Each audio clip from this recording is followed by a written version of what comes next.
You're becoming a veteran, man. Yeah, right? It's awesome. This time it's about the book. And when I said I was going to be writing it, I wrote it, and got a lot off my chest. I feel like a different man. It's called This Is Gonna Hurt, right? Yeah, it hurt. But let me tell you, it was a little therapy that I was able to release to all my fans. That's pretty cool. For sure. So excited to, sort of get inside the book with Howard and...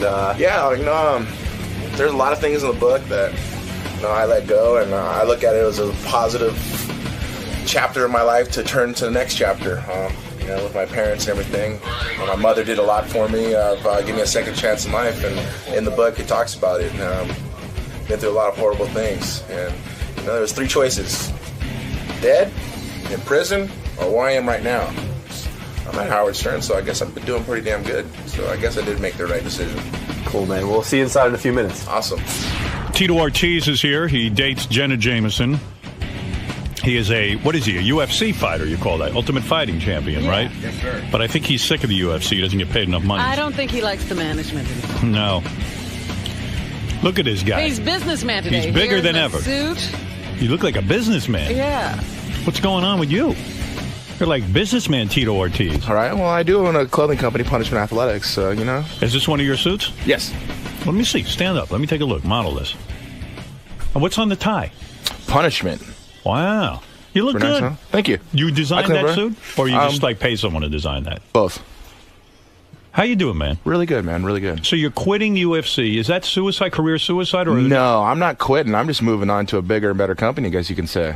Is it the one that's doing the CBS television fights? Possibly. That's one of those ones that no one knows the information yet. Your point about fighting is that you guys are pulling in the kind of numbers boxing used to do on pay-per-view. Yes. And then when it gets time to be paid, the fighters get very little percentage of the money. Probably about 3%, maybe, if we're lucky. Your point is that Mike Tyson used to go on pay-per-view and make, I don't know, how many 20, millions? 25, 30 million. And you're not looking for 30 million, No, but you're saying just if I can... for a fair cut, If you can generate 30 million, maybe you'll get 10 of it. Exactly. So what do you think the average... now that Ultimate Fighting is even more popular than boxing, I would say, and you're one of its biggest stars, how much do you think you should be getting per fight?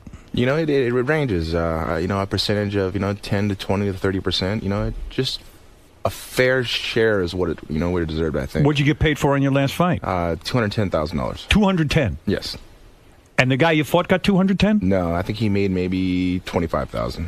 I'm not 100% sure. $25,000. And how much do you think the fight generated? I don't know. Hopefully we hit 1 million pay-per-view buys. I'm hoping. 1 million pay-per-view buys. So how much does it cost for a special? About $50. $50. Yeah. And if there's 1 million buys, I'm going to do some quick math. Give me a second. Go ahead. It's not that hard. Now, I know 5 and 0 is 50. Oh, okay, Howard, we start with this that. is really 50 easy. times $1 million. That's $50 million. Good Wow, for you. that's pretty All right, good, so it took me a Howard? minute. I mean, who wouldn't have to think about it? You don't want to get the wrong answer. Yeah. So you're saying in a fight that generated $50 million, you got paid $200,000. Yes.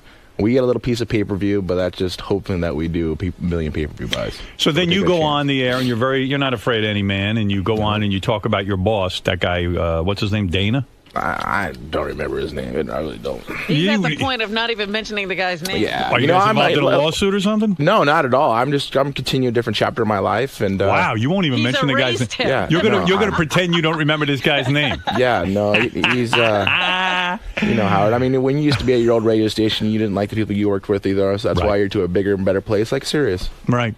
Who did So you I'm used to work for? You don't know. I don't remember their name. Exactly. Same thing. I'm in the same situation. No, I used to work for, Viacom. Right. I understand that. Listen. And you spoke out. You spoke your mind, and I'm speaking my mind, and I'm in the same situation. So are you considered a troublemaker in your industry? Of course. You are. Yeah, if you don't go with the company, you're against the company. What company are you with now? I'm with the Tito Ortiz company. Good idea. In other Yes. words, what you're saying is, if you choose to fight someone, maybe set up your own pay-per-view. I'll be doing my own promotions, and I'll be co-promoting with possibly some other companies that have already started their businesses. Well, who are you going to fight? That's the question, yeah. We got to find the toughest guy possible. Who is the toughest guy around beside yourself? There's a bunch of guys who are very tough, you know. You got to look at the ones who are going to sell the most tickets. You ever lose to anyone? Of course. Actually, I just lost 2 weeks ago, Howard. I lost a decision to a guy who ran away from me. If anybody got to see the match, he ran away from me for 3 rounds. And you lost the decision. Do you think it was because the guys who you work for? 100%. You do? They put me against a guy who would run away from me and try to pick points. And anybody watched the fight, I came to fight. I tried to press the fight. There's a few times I was like, come on, man. Stop pussing out. Let's fight. What's the best way to fight a man? Let's say I'm in the street. I've got to fight a guy. What's the most damage I can do? Sock him? The best way Chuck Zito told me to punch a guy in the jaw here, and you'll knock him out. Yeah, I usually talk my way out of it. I'm like, hey, On the street, you talk. Yeah, give you advice have to pussies well, like all me. of a sudden, someone pulls a gun on you. You'd be pulling Matrix and stuff and be dodging bullets. Yeah, I don't know that move yet. But a pussy guy like me, I get one shot at this. What's the best thing I could do in a street fight? Talk your way out of it. Talk my way out of it. Of course. Oh, boy, that always So you works. got the Yeah, best it weapon does. already. Well, Yeah. the best thing is just kill the anger right off the bat and go be positive and try to reinforce good nature around it, and you'll solve it right there. After your last fight, you were not allowed to do a press conference after the fight. Why is that? I thought we lived in the United States of America, right? Yeah, we do live in the United States of America. I thought so last time I looked, and I walked up and they're like, you can't come in. I mean, you can't come in. Who told you can't come in? One of the ladies who work for the UFC. And because you're a troublemaker. No, I'm not a troublemaker. I speak my mind, and I'm not going to hold anything back. She's like, you can't come in here. I'm like, well, you better call security, because last time I looked, this is United States of America. Went and sat down, and they'd done everything in their power trying to not let me be in there. Who's going to be able to stop? A woman stopped you from getting up there and making your She tried to. press conference, but you did get up. Yeah, I went and sat down, and I was like, you guys got to call security because I'm not leaving. I've been to the last 11 years, over 25 press conferences after my fights, and you guys are not going to let me be in this press conference?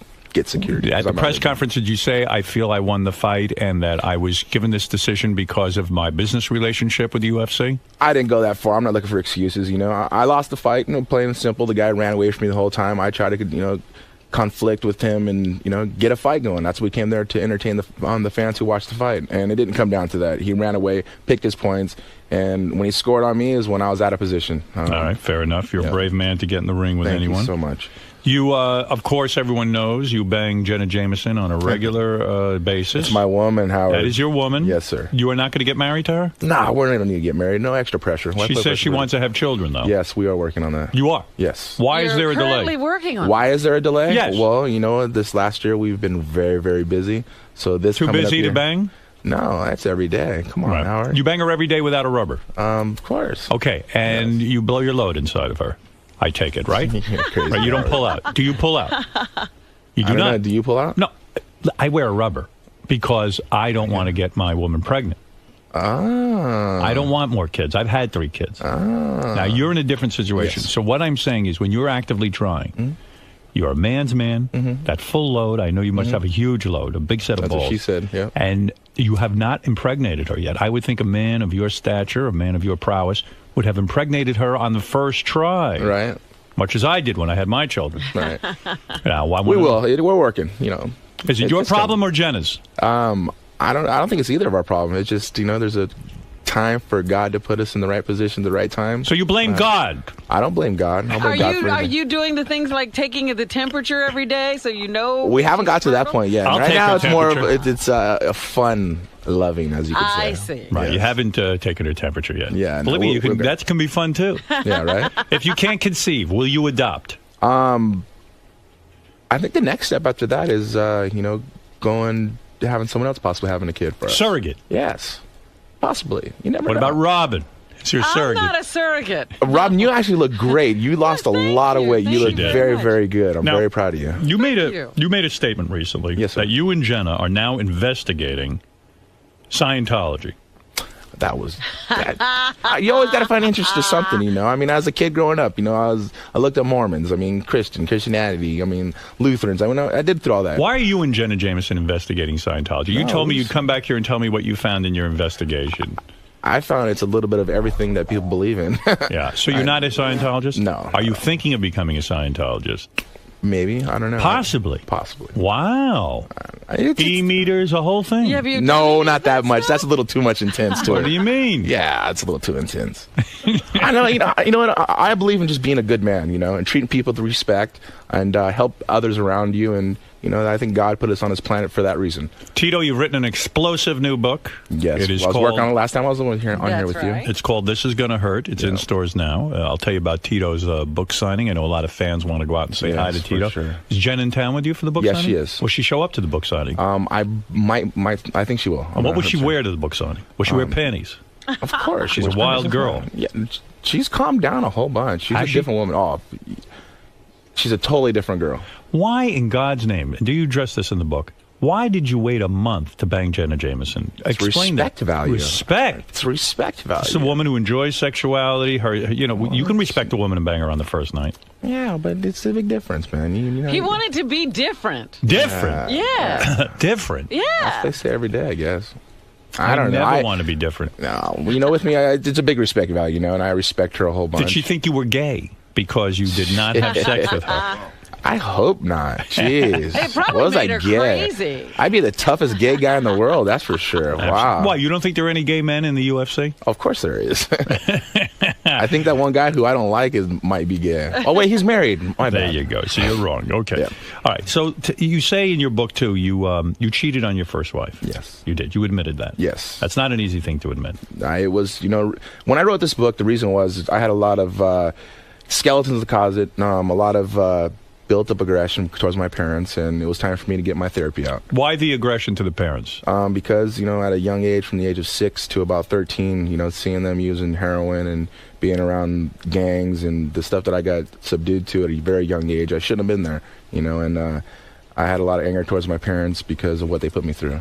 And my mother wrote me a letter when I was 25. She actually took me away from my father, and we moved back to Huntington Beach, and she got clean. And that's when I got back into wrestling and stuff, and that's what saved me. And I got to thank my mother for her being a complete heroin addict, to cleaning herself up and changing her whole lifestyle because of me for my future. I thank her 100%, Well, yeah, I mean, the heroin addiction is a pretty strong grip, and the fact that she did something for you as opposed to herself. I mean, she was with my father for 15 years, and that's very unselfish of her to do what she did and, give me a second chance at life. Let me understand something, Tito. So you're saying when you were growing up, your mom and dad were both on heroin? Correct. And they abandoned you? Pretty much, I'd be there to be fed, have clothes on my back to get to school. I never brought people over my house because I was embarrassed, because we were living either in a trailer park or living in a motel, or, it was just... Would you go home and see your mom shooting up? And so, would she try to conceal it from you? Yeah, they try to conceal a little bit, but you smell the matches burning. To this point in my life, I can't stand sulfur at all. Right. Sulfur smell, it drives me freaking nuts. It's funny. You could have either gone either way. You could have become a heroin addict and join in on the action, or rebelled, and you were a strong-minded man enough to say, "I'm not going to take this and make this my lifestyle." Oh, for sure. There was a point in my life. There was 3 choices I had to make. Be dead or in jail. Right. Be in gangs and on drugs. Right. Or be where I am right now. Well, I'm sitting here in Howard Stern's show, and I've came a long way in my life. I'm living the American dream. People say that you're destined to greatness when you are. Well, no, you take choices in your life to make those destinies happen. So your father, you don't have a relationship with? Actually, Howard, I spoke to him about 5 months ago, the first time in 6 years. Why do you think he got in touch with you? I got in touch with him. I see. You had told him, no way I'm being in touch with you. You wrecked my childhood. Yeah, it was just, I had a lot of hatred towards him, and it's time to really suck it up and face your anger and face your demons. And, I went and sat and talked to him for about a good 3 to 4 hours, and, Did you ever beat him up? He quit on us. He quit on us. Did you ever beat him up? Never. Never punched him in the face? Never. You wanted to? No, never did. Think that's why you were a great fighter? You were really punching your dad and your mom I was in the a great face? fighter because I have my older brothers, Marty and Jim and Mike, who used to beat my ass every single day. In a way, if they beat your ass and you fight back, you become a great fighter. I remember my brother Marty, asking him, I'd be crying, "Why do you beat me up for?" He's like, "So you could be a tough kid and you take care of yourself when you get older." And I was like, "Gee, what a nice guy." Thanks a lot. Yeah, I think they're But now I look at him now. Look at now. One of the baddest guys in the earth. So I'm doing something right. Yeah, well, I suppose, but that's a painful childhood. Now, did your father's clean now and all? My father is clean. When I spoke to him, he looked awesome. He looked really, really good. My mother's been clean for, almost 16 years now. And they're both Do you take doing care great. of your parents now? I don't take care of them. No, No. I don't. I take care of my ex-wife and my son 100%. Actually, I gave all my money to him. Now it's time to start all over again. No kidding. Yeah. When you say all your money, you mean half your money. No, I mean everything. You gave him everything you owned. Everything. It's my son. I want to make sure. And, I have a great ex-wife. Her and Jen are really, really good friends. We actually had our birthday party. Could never get them in bed together? No, I wouldn't want to do that. You would never want to be in bed with your ex-wife? See, people are so used to, like, you're Jenna Jameson, the porn star, Right, you must she be brings home porn girls life, to you. And, but Tito, I know Jenna, and I got to tell you something. She does love women. Not anymore. She's a different woman now, Howard. She doesn't want to be. She's in a different chapter of her life. But wouldn't that excite you? No. If Jenna was the girl who brought home a girl once in a while? I'm selfish. I'm very jealous, too, so I'm very selfish. Do you ever go to a strip club with her? We've been a few times. Okay. Does Jenna mess around in front of you with the other girls?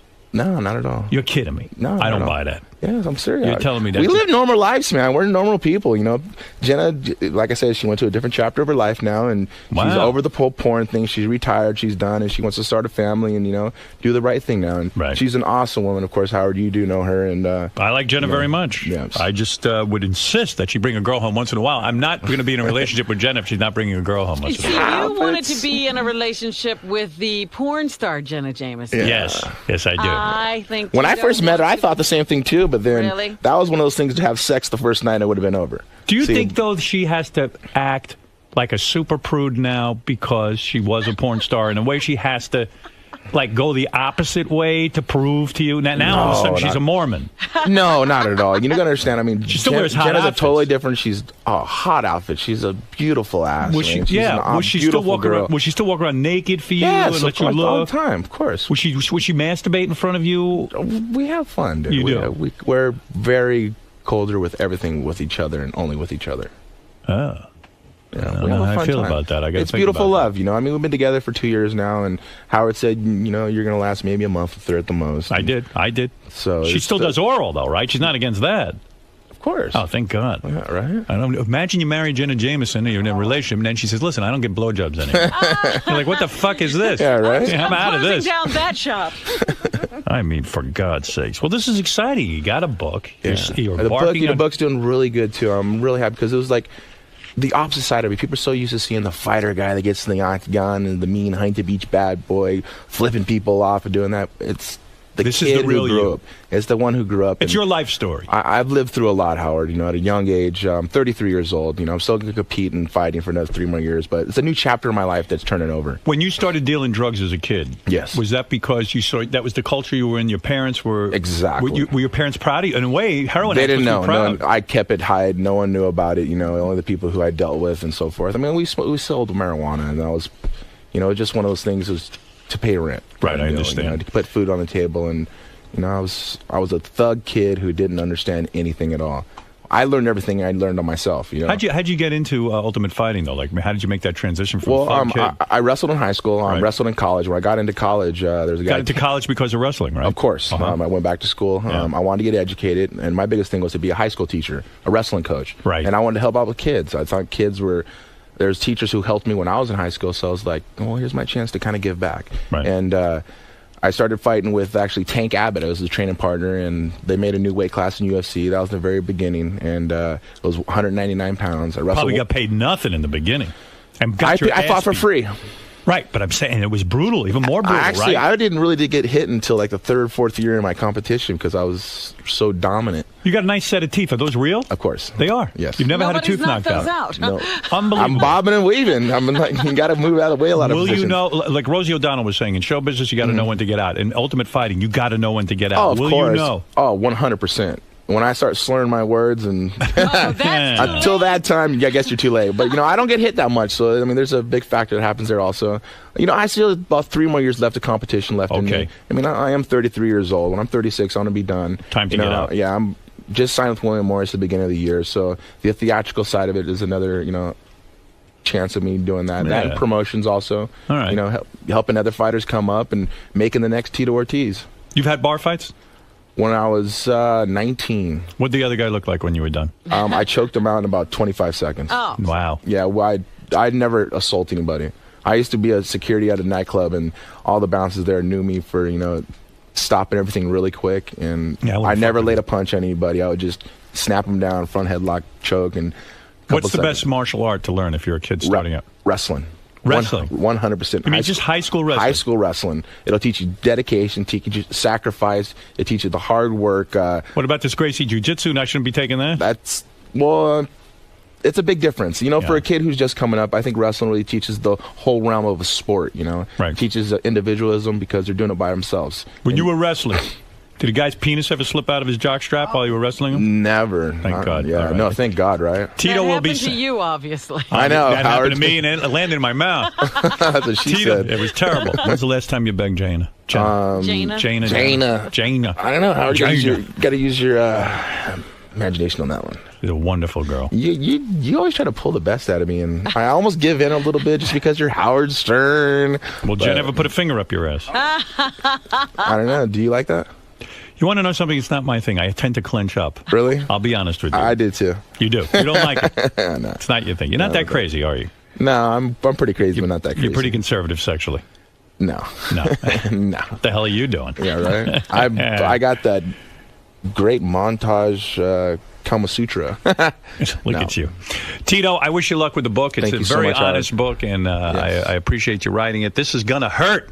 It's in stores now. Pick it up. Do guys ever come up to you at book signings and want to punch you out? Like, go, hey, come on, man, let's go right now. Let's go. Let's go. See, Howard, there once the anger comes about, you bash it down with complete kindness. But there's some maniacs out there who just want to go right at it. When they stand next to me, I mean, you're a big man too, Howard, and they kind of get a little intimidated. They're like, all right, Tito is a big guy. Are you big in the pants? You would almost have to be with Jenna because I Jenna's got big seen it all. hands. You got big hands. I got big feet. You know what that means? Big gloves and big shoes, right? It'd be great if Jenna was afraid of your penis. Then you know Right? you're a real man. I don't know. Oh my God, it doesn't fit. Jeez. Now, what good would it doesn't fit do? Wait, I there's know, somebody right? who wants to challenge I know you. Howard has that problem, I know. Oh, no. Never had that problem.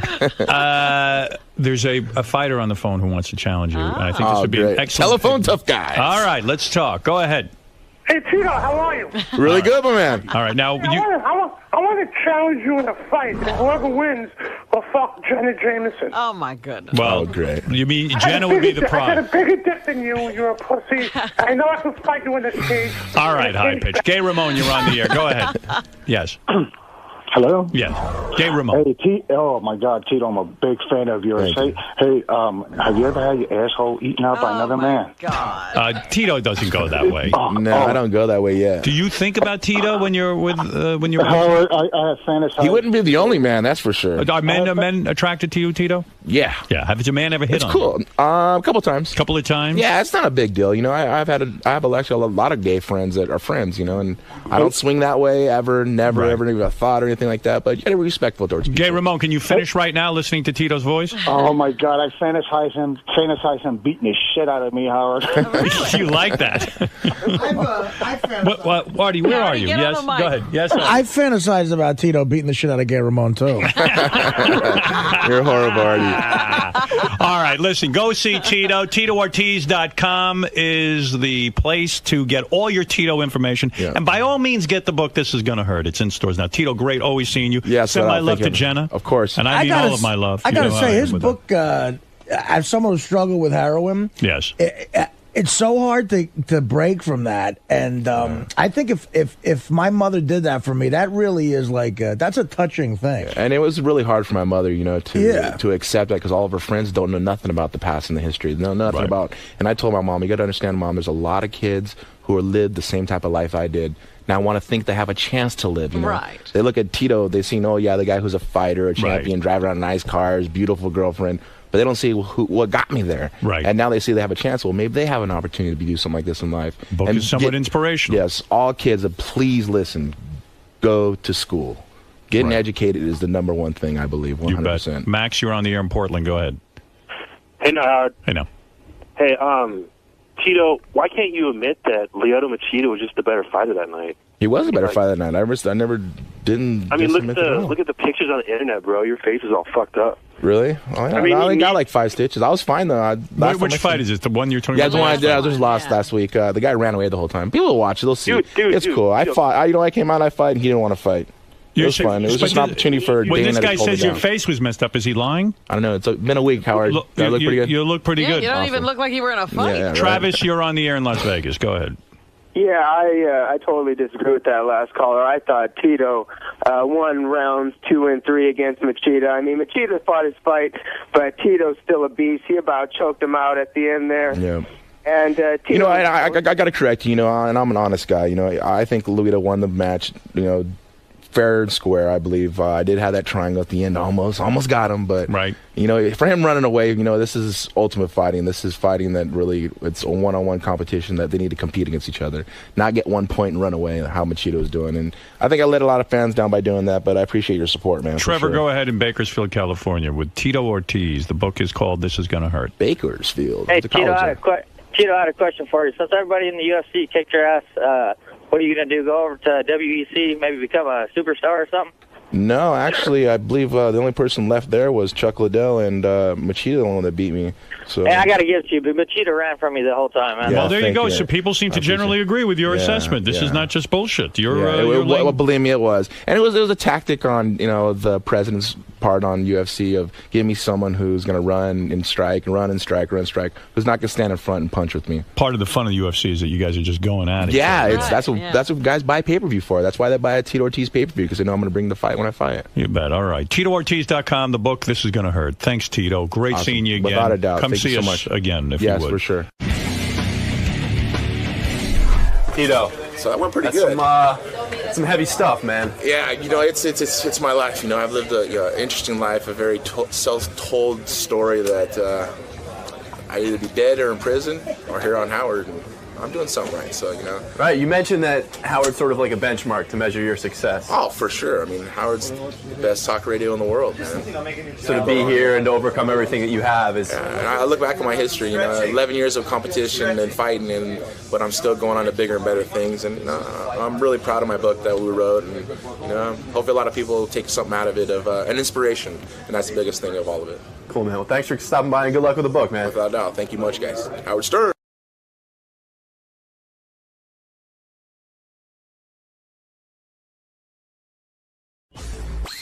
Good morning. How are you? Good. How you doing, man? I feel good. So what brings you down to the show today? You got a new album coming out? Yeah, I got a new album coming out, and mostly I just want to hang out, man. I'm a huge fan of this show. Yeah, you excited? Unbelievable. I mean, I'm a really big fan of this show. I know everything about it. And for the last 4 years, I got diagnosed with leukemia in 2005. So all I've done, besides like trying to live, is stay home and watch Howard TV. That's awesome. I mean, I don't watch anything else. Cool. So I know everything, man. I'm down with like the whole Artie and the heroin thing, and I just know everything. Awesome. This must be real exciting for you then. It's amazing. I mean, I can't believe I'm here. I see this on TV all the time, and I just can't believe it. I mean, I'm here to promote an album in my foundation for leukemia, but mostly I just want to hang out. Cool, man. I didn't even sleep last night.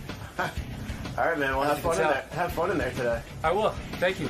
All right, anyway, this guy's name is Rich Cronin. You might remember his hit song with LFO. He had a huge hit. I remember this song, Summer Girl. All right, you remember this? Sure, you do too. How old were you when you were in a boy? How you doing, man? Hi, how you doing? Hey, good to meet you. I'm, when I was in the boy band? Yeah. How'd you get in a boy band?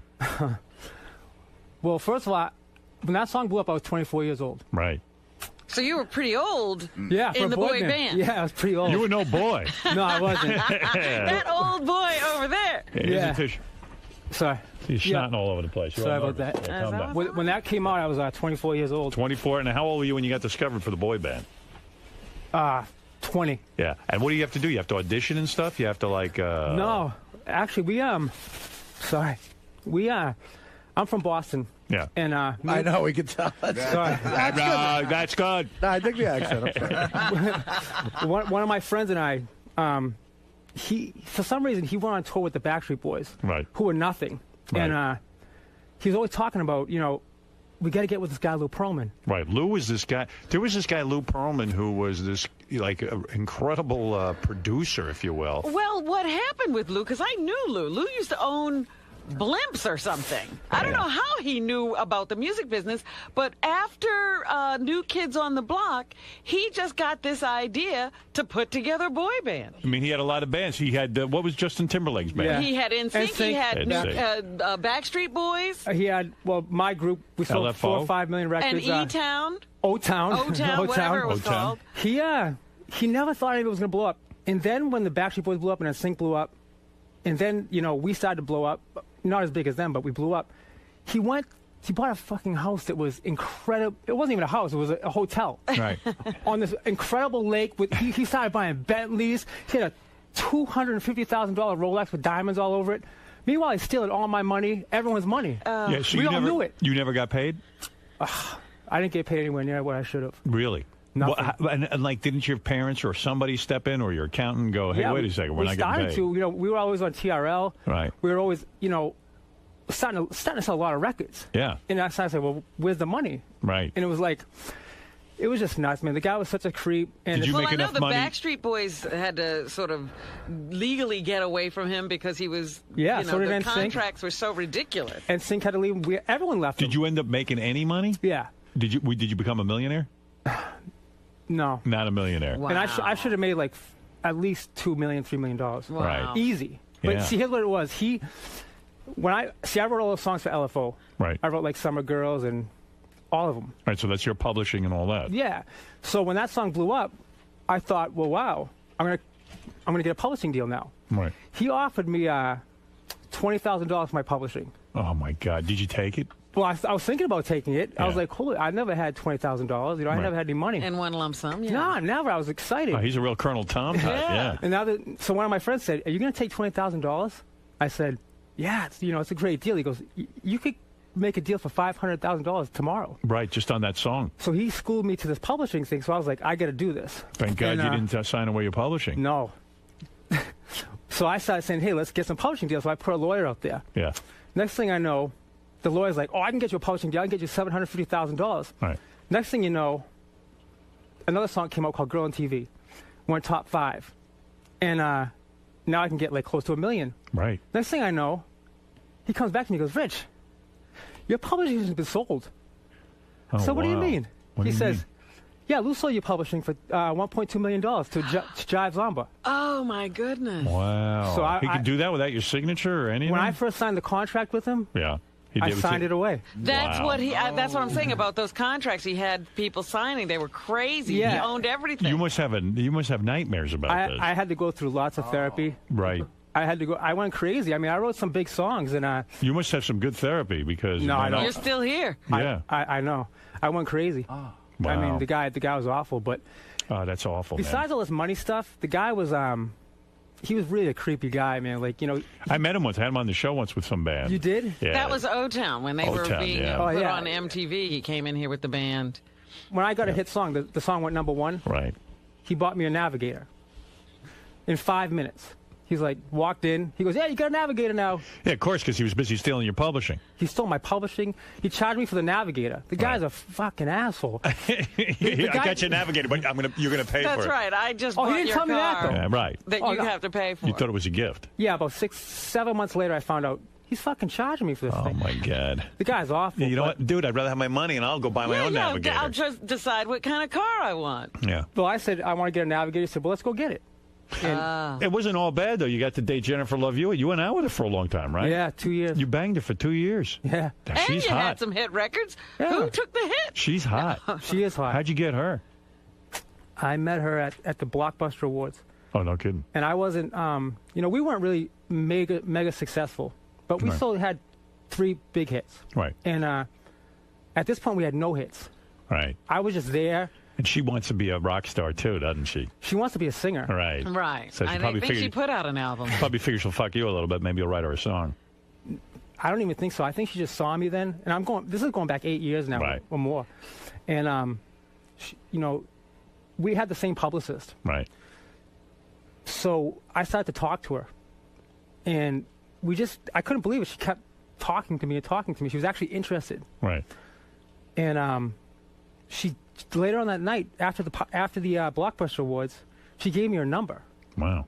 I was I was floored. I was like, well, because she's rich and she's hot. But besides that, I actually was a big fan of hers. Right. I worked at Blockbuster 2 years before. I have two things I like about her. Yeah, I mean, I worked at Blockbuster 2 years before that, like putting the movies on the shelf. Right. And every time I saw a picture, I say, oh, she's Super really hot. Yeah. And now I'm at the Blockbuster Awards. And she's putting the moves on you. The girl on the video cover just gave you her number. So did you call her right away, or did you play the game and wait a while? No, I mean, I was so anxious about calling her.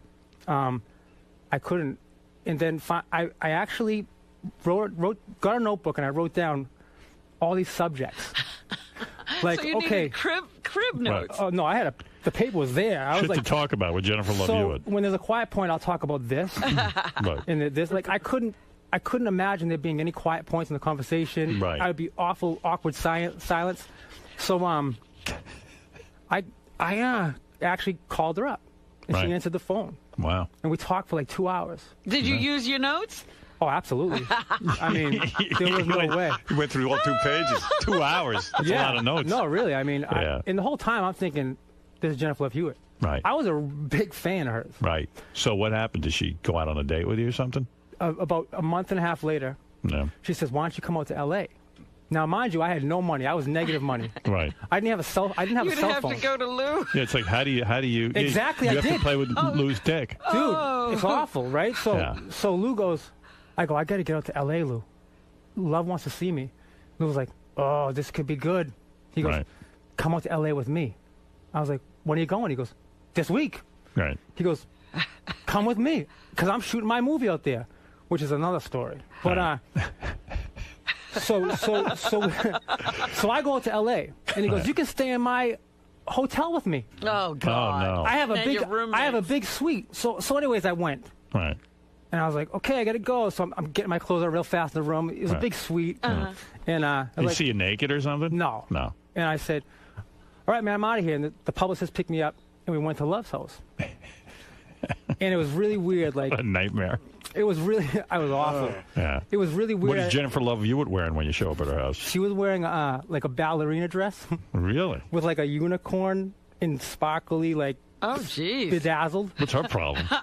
She was dressing pretty wild. Yeah, what And, is that about? That was for the date? She wore a ballerina outfit? I With think, a unicorn I on feel it? like it was a ballerina outfit. Yeah. It looked like the dress went out and yeah, it was Like a tutu and all that. She probably didn't yeah, even it was a tutu. It was a tutu. Did she look hot?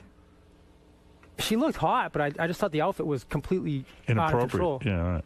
Nah, so I like. Look, At least it was a Jennifer Love girl, better than me Yeah, with Lou. right. Dude, she was Jennifer Love She's Hewitt. a lot less scary than Lou. Oh no, I was Oh, really. wow. It's true. So we wanted a date to Universal Studios, and she was totally like into me. I couldn't believe it, man. I mean, and we went. How long before you get in her pants?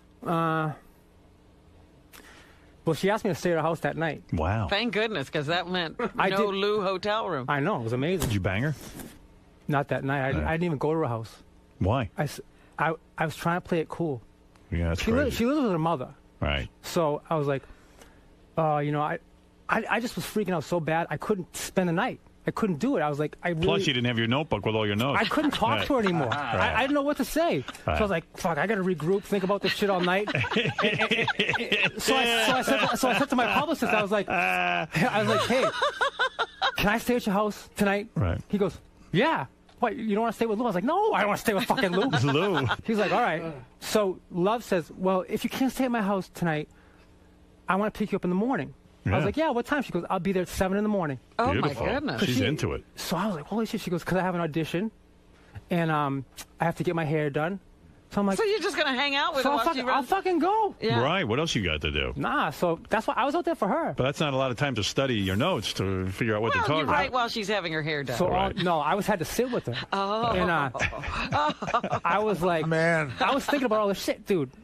We didn't have any hit records. Right. I was nothing. Right. And she's like spending all this time with me and wanting to hang out with me. I was like, what the hell? I don't understand it, but I love it. Right. So so she gets there at 7 in the morning. She hands me a Mentos, like those colored fruity Mentos. Yeah. Yeah. She goes, these are for you. I was like, thank you. And she's like, well, let's go to get my hair done. I was like, all right. And we're in her little Mercedes, like the smallest Mercedes available on the market. And I'm in there like, oh, this is great. You know, 'cause I'm 6'3". And I'm like, this is great. This is awesome. Yeah. And I'm sitting there trying to think of shit to say. All right. And I was having a hard time. She did all the talking, though. You shouldn't shut up. My head was spinning, but I was thinking about her, and she was like, hey, will you? She goes, I'm going to get out of the car here. We're at the hair place. She goes, I'm going to get out of the car here and go in. Will you park my car? Wow. I'm like, oh, jeez, I don't know. I'm going to crash this thing. I don't know my way around here. This thing's fucking miniature car. Right. And I'm like, yeah. Where the fuck are you going to park it? I'm going to park it? I'm an awful driver. I'm a fucking awful driver. I don't know where you are. I didn't know where I was. I had no idea where I was. And the blocks are fucking huge. I'm like, yeah, I'll do it. She got in there. I was like, holy fucking shit. So I'm driving around like the block. I'm like, oh, what the fuck? I finally parked the thing. Sweating bullets. Right. I walk in the room. I'm like, yeah, your car's out there. It's fine. She was like, cool. So then I sit down in the seat, and everyone, this is Rich. I'm like, hi. She's like, all the hairdressers, hi. She's like, so Rich is from Boston, and he's a boy band and all this stuff. I'm like, yeah.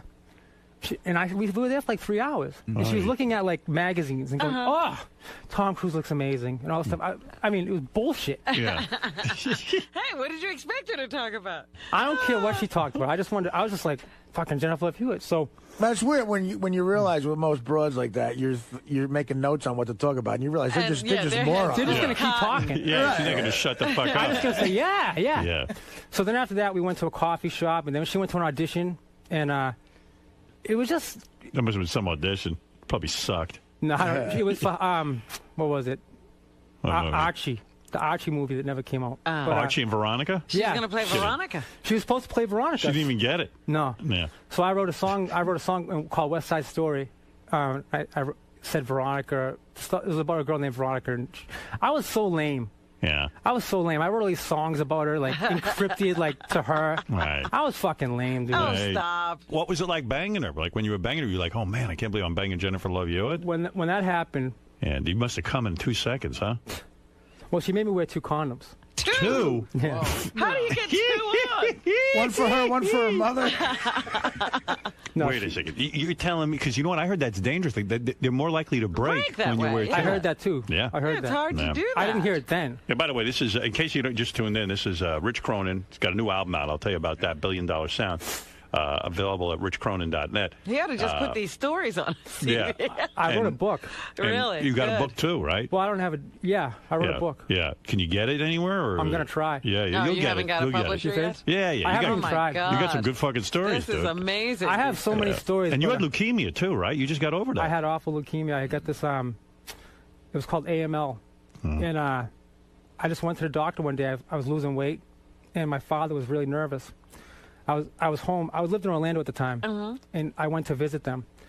And he said, the minute I walked in, he said, "You look like shit." Right. I was like, "Thanks." He says, "You got to go to the doctor." So about, in 2 days, I went to the doctor. The doctor says, "Wow, you don't look good. I think you have mono." I said, "Oh, mono, whatever." He goes, "Let's take a blood test."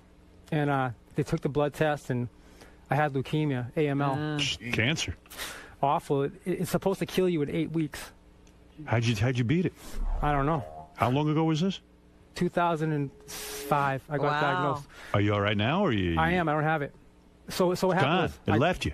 I got the leukemia, and it was like, this is the worst one you can get. It's very rare that a young guy gets it. So usually older men will get it. Why do you think you got it? I don't know. You don't know? I have good luck. I don't know. It's just awful. But I got it, and I went through all this chemotherapy. And man, and a year later it came back. Oh. Wow. So the doctor said, "Look, the only choice you have is a bone marrow transplant." And my brother and sister didn't match me, nor my family matched. So they said, "Well, we're going to try to look for one for you. But meanwhile, we have to get you back into remission if we can." So I got a bone marrow transplant. Eventually, I got back in remission, and I went through all this radiation. And damn. That must be painful shit. Yeah, man. And then in June, I had a stroke. Good Lord. From the treatment they were giving me for the leukemia, they were giving me this stuff called IVHG at the hospital. And they put the thing in my arm. And I was there. It takes 5 hours. And I'm sitting there. I went to sleep, and the doctor woke me up. He says, Rich, sit up. Because I was in the bed. And I said, all right. And I couldn't sit up. And everything, I felt really weird. Everything seemed like it wasn't real. He goes, come on, sit up. You realize I wasn't kidding. Yeah. My face started to droop. And he goes, oh, my God, he's having a stroke. Jeez. So it's a good thing they woke you up. They caused it. Yeah. I think. I mean, it happened right there. And they told me, like, look, this is from IVHG. Yeah. What is IVHG? I have no idea. It's something to help your immune system out. Man. So you think you beat it or what? What's going on now? I hope I beat it, man. You got the bone marrow. I got someone else's bone marrow. If I had a kid, which I couldn't because I had so much radiation, and if I did, it wouldn't even be mine. It would be like this other guy's thing. Right. Yeah. There's more of this other guy in you than you. Oh, 100%. I'm not even there anymore. So when you were fucking Jennifer Love Hewitt, get back to that because I broke it up a little bit. So Jennifer Love Hewitt, when I first had sex with her, she goes, wear 2 condoms. Yeah, Did you think that was weird? How'd she look naked? She looks great, man. Yeah. I couldn't believe what was happening, you know. Right. But I don't have anything bad to say about her, you know. She's a great. Good in bed? I thought so. Fully shaved vagina? Yeah. No kidding. Yeah. No, that turns me on. But I have nothing bad to say about her. I mean, obviously I had sex with her. I was with her for 2 years. Yeah, but she was cheating on you like crazy, though, right? Yeah. That's a What? bummer. Yeah. Jennifer Love Hewitt? Jennifer Love Hewitt gave him like a ring, like a promise ring. She's like a dude. He's more like the chick, and she's like the dude. She's giving the rings and then going around. And he finds out she gives a ring to all the fucking guys, and she's fucking a bunch of guys, right? Yeah. How many guys was she doing behind your back? Did you find out? Yeah. Well, no, I don't know. She gave me a ring, and we went to Cartier in Beverly Hills, and she's like, "Oh, I'm going to give you something very special. I've never done this before, and you know, I have to give it to you." And I was like, "All right." And she goes into the place, she comes out, and she gives me this ring. It's like the infinity ring. And I'm like, wow, she's fucking in love with me. Right. We're gonna get married. This is the ticket. This is unbelievable. Right. I'm gonna fucking marry her. You're gonna be Mr. Jennifer Love Hewitt. She goes, listen. Yeah. I want to marry you. We're going to be together forever. If you wear this ring, it's forever. I'm like, oh, yeah. Let's go. I fucking found out. It's my ticket out of Lou. Dude, this is How the only long did it take you to find out? You found 2 out years. what? I found out. So I did this reality show called Man Band, Mission Man Band. It's the worst name ever. And the worst show ever. Right. And it was me, Jeff Timmons from 98 Degrees, Chris Kirkpatrick from NSYNC, and this guy from Color Me Bad named Brian Abrams. Whatever. And Color Me Bad. I'm talking to Jeff Timmons. Goes, hey, you and me have something in common, man. I'm like, what? Jennifer Love Hewitt. I'm like, what? No, I'm really like, what? Yeah, you're like in love with her. I mean, we've been broken up for 5 years. I was like, what? He says, yeah, man, Jennifer Love, you and me. I was like, oh, what the fuck? Because I always asked her about that. Did you ever get with it? 90 Degrees. I was nuts. Yeah. Did you ever get with this guy? No. She goes, yeah. In fact, one time, she wanted to marry me. I said, what? He goes, oh, yeah. She took me to Cartier in Beverly Hills. Oh, my God. And she gave me She's like Errol Flynn. She gave me this thing called the infinity ring. I was like, she gave me the fucking infinity ring. Yeah. And she gave me the whole speech. She gave me this big speech how she wants to be together forever. I was like, what the fuck? What is she, like a sociopath? Oh, man. That's So wild. when that happened, Yeah, that sucked. When that happened, your head must have been spinning. I was lost, man. Yeah. This was like 2 years ago. Bro, that's tough stuff. It was rough, man. Yeah, man. But this boy band stuff's tough. So now you're doing a solo thing, huh? yeah, I have a solo record. Yeah. And I'm pretty excited about it. I think it actually came out pretty good. Yeah. So I guess Jennifer Love dumped you. I mean, you don't see her Oh, yeah, anymore. she dumped me. What happened was at the very end of that relationship, she was in New York doing a movie, and Us Weekly, that magazine, I get a phone call from someone at my record company. They go, Rich. Yo, we got something in common. No. He goes, Rich, get Us Weekly. Just came out. Yeah. I was like, why? What's up? He goes, just get it. I was like, no, seriously. He goes, just get it. Bye. Hangs up. So I lived in the Prudential building in Boston. So right downstairs in my building, there was a supermarket. So I was like, all right. So I go down. I'm like, maybe there's something cool like Rich Cronin this. I don't know. Must be about me. No. It was a fucking thing about Jennifer Love Hewitt in New York City. All these paparazzi photos, like her with 7 guys. 7 guys? Something like that, oh dude. My God. She was this one guy, dude, check it out. She was with this dude, some guy on Broadway. Yeah. By the way, I went to that play with her. Wow. To see the Full Monty. Patrick Wilson. She was with Patrick Wilson. Meanwhile, you took her to the play. She took me you to the play. She took me to the to play. watch her boyfriend on stage. She didn't know. She just saw him when I was sitting next to her. She dug the way he looked. She was like, oh, yeah, I'm into him. So then, she said this. She didn't say it, but now I'm thinking back, and I'm like, wow, what the fuck? She goes. So then she called me up 3 days later when I got home to Boston. She goes, hey, my grandmother's coming in tonight. I was like, oh, cool, yeah, have fun. She goes, hey, you know what we're going to do? We're going to go back to the Full Monty. Like, that was fun. I was like, yeah. It wasn't that good. Yeah. Next thing I know, she's in the magazine with the fucking guy. Wasn't Full Monty where the dudes are nude, They too? get naked on Yeah, stage. they're not even good-looking dudes either. Right. They just got big cocks. I guess so. Yeah. I hated the play, to be honest with you. Yeah. Oh, my God. So when you saw that in the magazine, did you call her up and say, what the fuck? I tried to. Yeah. Well, it wasn't just that. She was with this other guy, and this guy, and that guy, and rumors about her and Alec Baldwin. Right. She was doing the movie with Alec Baldwin. Yeah. I was on the bed having a panic attack. Right, you were heartbroken. Oh, so I called her up. I was like, "Do you have something to say to me?" I was the girl in this relationship. Right. And she goes like this. She goes, "Listen, don't you fucking call me up like this when I'm at work. I'm fucking working. Don't you fucking call me like this. If you believe that bullshit, shame on you." I'm like, I just saw 7 pictures of you holding 7 guys' hands. Yeah. I mean, what do you mean people believe Dated last week on every one. Like the 21st, 21st, 22nd, 23rd. I'm like, what the fuck is going on? She goes, I'm not going to even discuss this. If you believe that bullshit, you're out of your mind. She hung up. And that was the last you spoke to her? No. I called her one time after that. She didn't call me for 3 days. Right. I was like, I'm done. Right. I called her. No, she called me up. And she had the whole thing rehearsed. Yeah, probably written it down in a notebook. Oh, yeah, she did. Yeah. And she was just like, I couldn't say a thing. It was all rehearsed. You're never gonna yell at me again. You're never gonna treat me bad. I'm not gonna be treated like this.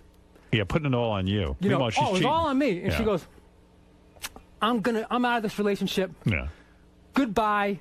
I have to go do the Tonight Show. And hung up the phone. Yeah. And that was it. You never said a word. And she made it all your fault. Yeah. That was nice. But whatever. She's a great girl. Yeah. A lot of people found her so. I don't know, Hey, man. you were way into it. You would have married her, right? Sure. In a second. Do any sex videos with her? No. Oh, dude. Anything kinky going on between you and her? Like, you do anything weird? Yeah, I don't think. 69? Anal? Yeah? Anal? No. 69. No, yeah.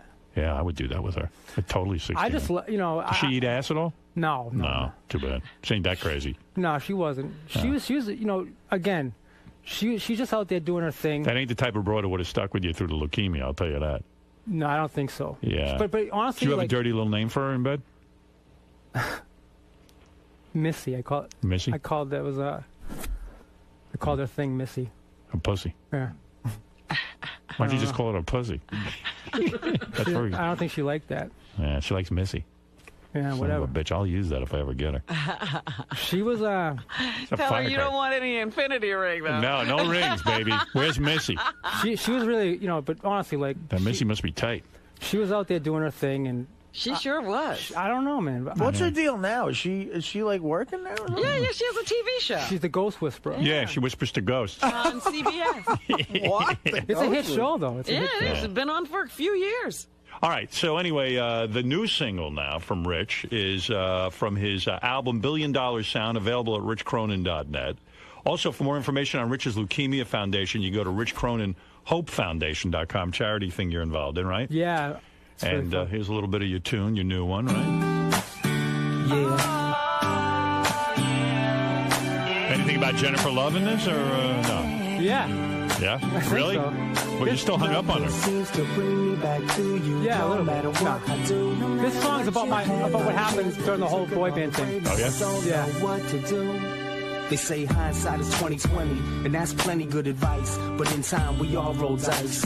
When I was 15, I fell in love with that noise on the radio. It drove me crazy though. Of course, I knew that I didn't have a chance. I'd make it one day, no matter what the circumstance. Cause I just couldn't say no. Crumpled up paper on my bedroom floor. Song after song, lyric for lyric. My dream was out of reach, man, I couldn't get near it. Until one day I was standing right there. Could someone please tell me how the hell I got here? So here's the story of your life. Who's the broad? A girl I'm working with. You doing her? No. You got a girlfriend now? No. You sound like a black dude when you do your thing. Right? Yeah, I guess. It's kind of cool. Right? Yeah, I was going to say, who's the guy? Yeah. Nothing seems to bring me back to you, no matter what I do. Now I'm driving down Route 3. You producing this too? Yeah. Sounds good. Gotta get my fill again. Nowadays life is way more tough. I did all I could do, but it wasn't enough. I went down to Orlando. When you were working with that girl, did you tell her the secret to making it big? And they took me off track. No. Nah, you should. No, maybe I Show up should. in your underwear. She's good looking. Good looking too. Hey, James, you're on the air. What do you want to ask? Go ahead real quick because we're running out of time. We got a bunch of stuff. Awesome interview. Oh, this guy's the best. Fucking hilarious. This guy's man. got a I'm real pissing my life. pants. Yeah. Hey, how come you guys haven't asked what were the titties like? Were they fake? No. Were they? Those are real? Yeah, they're real. What? I mean, Lou's. Yeah. Oh, those are real too. Those are real too. They were huge too. Jennifer Love Hewitt's tits are real, huh? Yeah, those are Sounds to real. me like you're still in love with her. Actually, you. I'm not in love with her. I just, here's what Was it is. that the love of your life, though? Yeah. I am. Here's the thing. She's a great actress, right? She gets paid millions of dollars to be in movies. Right. She could fool me. She's crying. Right. I love you. You're the greatest guy. Oh, wow. I'm crying when she wants to cry. It sounds like she's a better actress off screen. Off screen. Well, I've never yeah. been impressed So with her I- work. so I was impressed. On screen. She still live with her mom? No. Yeah. No, I don't. How were those titties naked? Were they a little sloppy, or were they like really firm? No, they look good, man. They did. They did. I'm not going to lie. Man, don't lie. I want the truth. She looks good. She does. I mean, I don't know about now, but I'm going back 8 years I here. can't believe she was cheating on you. You're a good guy. You didn't deserve that. Yeah. Is there some sort of Boston connection with Lou Pearlman? Because like Donnie Wahlberg and the Backstreet Boys was a Boston kid. Like, are a lot of those kids Boston kids or something? Well, no. How do you Boston kids put out? Yeah. Donnie I don't put it Wahlberg. out. I'm joking. Was it the thinking- Backstreet Boys? No, the No, New you're Kids, talking New with Kids. New Kids on the Block. Oh, he was. Oh, I'm Right, sorry. right. Oh, that's right. Yeah, Danny Kids Wood. on the Block. No, but Danny Wood from that group is a great friend of mine, actually. And when I was sick, he was always visit me at the hospital. Oh, that's and nice. He's a great guy. But Yeah. A couple of guys can be good, too. You know what I'm saying? those guys are good. Well, listen, you guys heard the story, richest single story of my life. And $1 Billion Sound is available at richcronin.net. Yeah, Encourage you- publishers ought to get sounded in good. touch with I mean, I'm him. a good writer. I wrote for the Jonas Brothers, everyone. You making some money now with... Well, I've been out of the business now for 3.5 years with Wow. this leukemia. So Yeah. I got to get back in it now. Yeah, you got the talent, man. You can do it. You wrote for the Jonas. Yeah. You got your publishing back? Or does I have- everything still go to Lou if you write a song? Lou's in jail. Lou's in jail, man. He ain't taking anybody's publishing. But I'm not getting any money out of him either. For more information on Rich's Leukemia Foundation, go to richcroninhopefoundation.com also. And you write the music and the lyrics and the whole thing. I do it all, yeah. You're Yeah, you good. can write. Talented guy. You wrote a couple of hits, man. That's a Yeah. valuable thing, you know. Yeah, it'd be nice to have the publishing, though. And I would say if they could, they could also go to my MySpace as well. Okay, and Mark, go ahead. You have the last question for Rich Cronin. Hey now. Hey. Hey, this guy's the best fucking representative for Boston I've ever heard. Radio fucking gold. Yeah, he's a good dude. Hey, I like him. I wanted to ask Rich, is there any way to hang out, maybe get some pussy shrapnel? I don't have, honestly, I'm not getting any pussy. Yeah, I'm and really, no Missy either.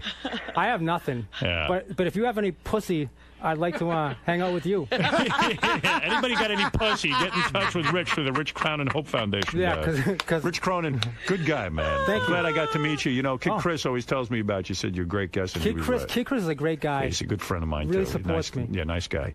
Great. And you're a good guy, and Thank you. we support you now too. Awesome. Rich Cronin's album, $1 Billion Sound, available at richcronin.net. We'll be back right after these words. Thank you. Rich, Hey. how'd it go, man? I think I'm going to be in a lot of trouble now. Why's that? I don't know. They kept questioning me, and whenever in radio interviews, I feel really comfortable. I don't realize that there's millions and millions of people listening to me. So I went into the Jennifer Love Hewitt thing a little too much. You think so? Yeah. Think she'll be pissed? Yeah, I do. It's all the truth, though, right? Yeah, I could have went on. You know, there's so much to tell. Yeah, I don't know if I should have told the book it. inside you.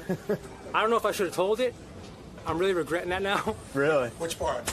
The Jennifer Love Hewitt stuff. Oh, come on, dude. You know, listen. You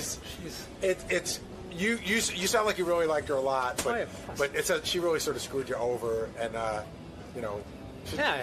Don't feel bad about it. All right, man. I'm sure that next week I'll have another guy and he'll have a similar story, and then I'm sure there's lots. You won't be on the hook for it. But you were great. Thank you very much. So you had a good time in there? I had the best. I mean, it was surreal because I didn't get to tell him, but I watched the show since whenever it came on the air, 2006. Yeah.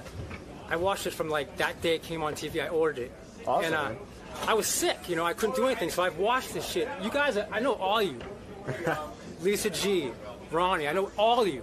And now I'm in the room. It was just really surreal. Cool, man. It was nuts. All right, dude. Thanks for stopping by today. And good luck. Senator, good morning. How are you? Good. How are you doing today? Better when I'm looking to the camera. So, you excited to be back on the show today? Try to come back on the show? Yeah.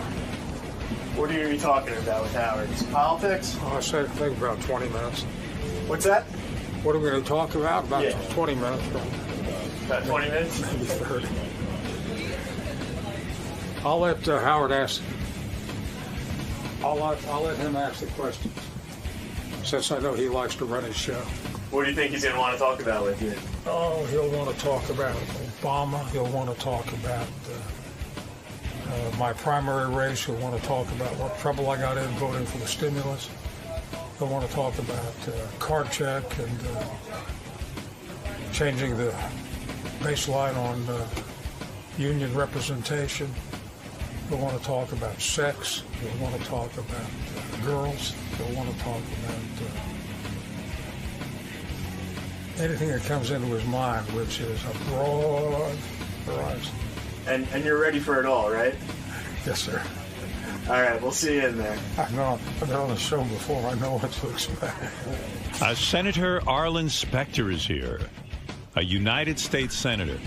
How often do we see one of those around here? Because we have questions, too. Just because we're idiots doesn't mean we can't ask political questions. We know what we want to ask. Just because we're a little dopey doesn't mean we don't have something to say. Hey, look, we are the electorate. It's not smart people. We represent the majority of people in the United right. States. We represent the... There's my senator. There you go. Looking good. How are you, Senator? An honor to have you here once again. Let me clean my hands. Great, I was just eating. great pleasure. Hi. Don't shake the senator's Senator, hands with dirty how are you? hands. Senator, when you are a senator, do you have to always wear the American flag pin? A lot of guys, I feel pressured into it. You have to wear it. It's almost like a prerequisite. When did that start? Because it wasn't always. The answer is no. Right. But I've been wearing it since 9/11. Excellent. We're at war, and I think it's a good thing to wear. I have the option of wearing my Senate button or the American flag. Wear the flag. I prize the American flag more highly than my Senate button. You can tell that from my voting record. We have a million questions for you because we were talking. We don't know much about politics. We're not. We represent the American people. We don't know anything. Come on, Howard. I've been on the show before. We don't know a lot. But how is your health and how are you feeling, first of all? I'm delighted to say my health is excellent. Yes. I've had a couple of bouts with chemotherapy. Again, since I last saw you. Well, yeah. I had a recurrence of Hodgkin's last year and got through chemotherapy. Was it hell? Yes. And yet you went to work every day. That's right. It was easier to go to work every day than to sit home and feel sorry for myself. Let me ask you. The hard part, Howard, yes, was when I got bald and I was on TV a lot with a confirmation hearing of Chief Justice Roberts and Justice Alito, and I started to get more fan mail or more mail about my hairstyling and public policy. People wrote me and said I should shave my head and become a sex symbol, but I didn't do that for two reasons, Howard. One, my wife was opposed, and with a reason like that, I didn't need another, but Secondly, I wasn't qualified. Isn't it frustrating, though, sometimes, we're joking around, but isn't it frustrating that sometimes people are more caught up in whether or not what your hairstyle is as opposed to anything you might believe politically? Well, frustrating in a sense, but your health brings up a lot of sympathy. It's a very personal thing because so many people have health problems, and so many people have Hodgkin's or one malady or another. But how do you keep your mind on work? We'd be consumed with whatever we felt, and how bad life was and why did this happen to me and, sitting around whining and feeling sorry for ourselves. Yeah, we're a bunch of women. We really do. We complain. Well, the answer to that is when you go into the Senate and you're chairman of the Judiciary Committee, and Senator Biden, who, by the way, is a very, very good friend of mine, now Vice President Biden, right, has 30 minutes to question Roberts, and he spends 26 minutes before he lets Roberts say anything, and then Roberts starts to talk and he interrupts him, and I have to let the witness answer. That's a great distraction. I see. No matter how bad the chemotherapy is, sometimes your fellow senators are more distracted. But you're going to run for re-election, right? Sure I am. So at this point, with your health, you've done it all. You've been there. Why not take some time off and relax? I'm being serious now. Have you ever sat down with your wife? Well, yeah. Well, I am taking time off. Here I am, Howard. I'm relaxing. You're here. You call this relaxing? Is this relaxing? For the whole hour. Wow. I'll tell you why I'm running, Howard. Give you a serious answer, and that is that there are a lot of problems. Yeah. You take a look at what's happening today with nuclear weapons. Right. This maniac over in North Korea. Okay, and you got some in Iran. And I've got grandchildren. Right. And I've been in the Senate now. I'm finishing up on 30 years next year. Right. And I've met with the real menaces of the world. Went to see Muammar Gaddafi a couple of years ago. Yes. Went to visit Hugo Chavez not too long ago. Went to Fidel Castro. Met Saddam Hussein, Hafez al-Assad. Now me. Wow. Your list is really amazing. The point is that experience, I think, is helpful. Right. And you've got seniority. You've done some things. You've seen some people. Well, you know what? You have to sit and think. Yeah. All right, you've been there for 30 years. Do you think the country's gotten better or worse over the time you've been there? I think that it's still on the upward climb. You do. You're optimistic. Notwithstanding all the problems, I'm very bullish on the future of America. Now, you voted, and I admire you for this. You were one of the few Republicans that crossed over and voted for the president. You stuck with him. You see that he's an intelligent guy. And you don't always vote. If you see something reasonable, you will not always vote along party lines. I admire this. You're not stuck in your ways. Howard, I didn't vote for the president. I voted for America. Right.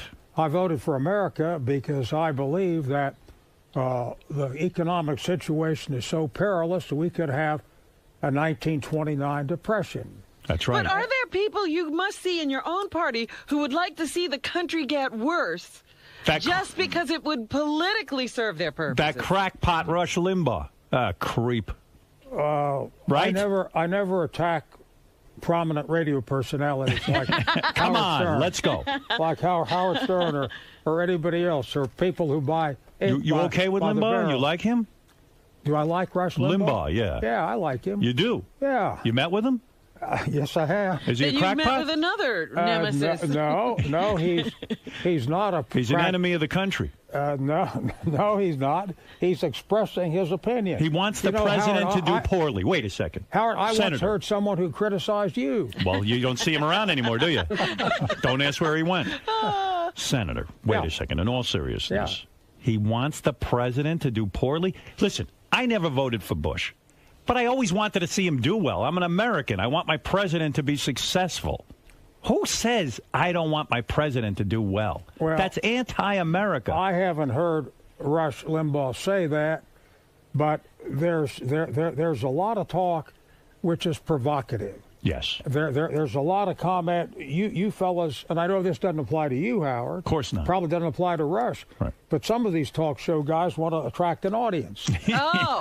I don't want to do that. Is that what they're up to? The more provocative, the more That's audience, true. the more But the more ratings, But the more do you money. see But it we where are it Americans. wouldn't be good, like in the Senate, where people are saying, you know what, let's try to, make this guy stumble. Let's try to keep a logjam going. Let's keep the country in a quagmire, a stalemate, so that in another 4 years we'll get elected. Well, I think in the heart of hearts, most Americans, not all, would like to see the country succeed and would like to see President Obama succeed. That's why I like that you voted, and you said you made up your opinion. You didn't get swayed by everyone in your party. You're a free thinker, and that's what we need. I like it.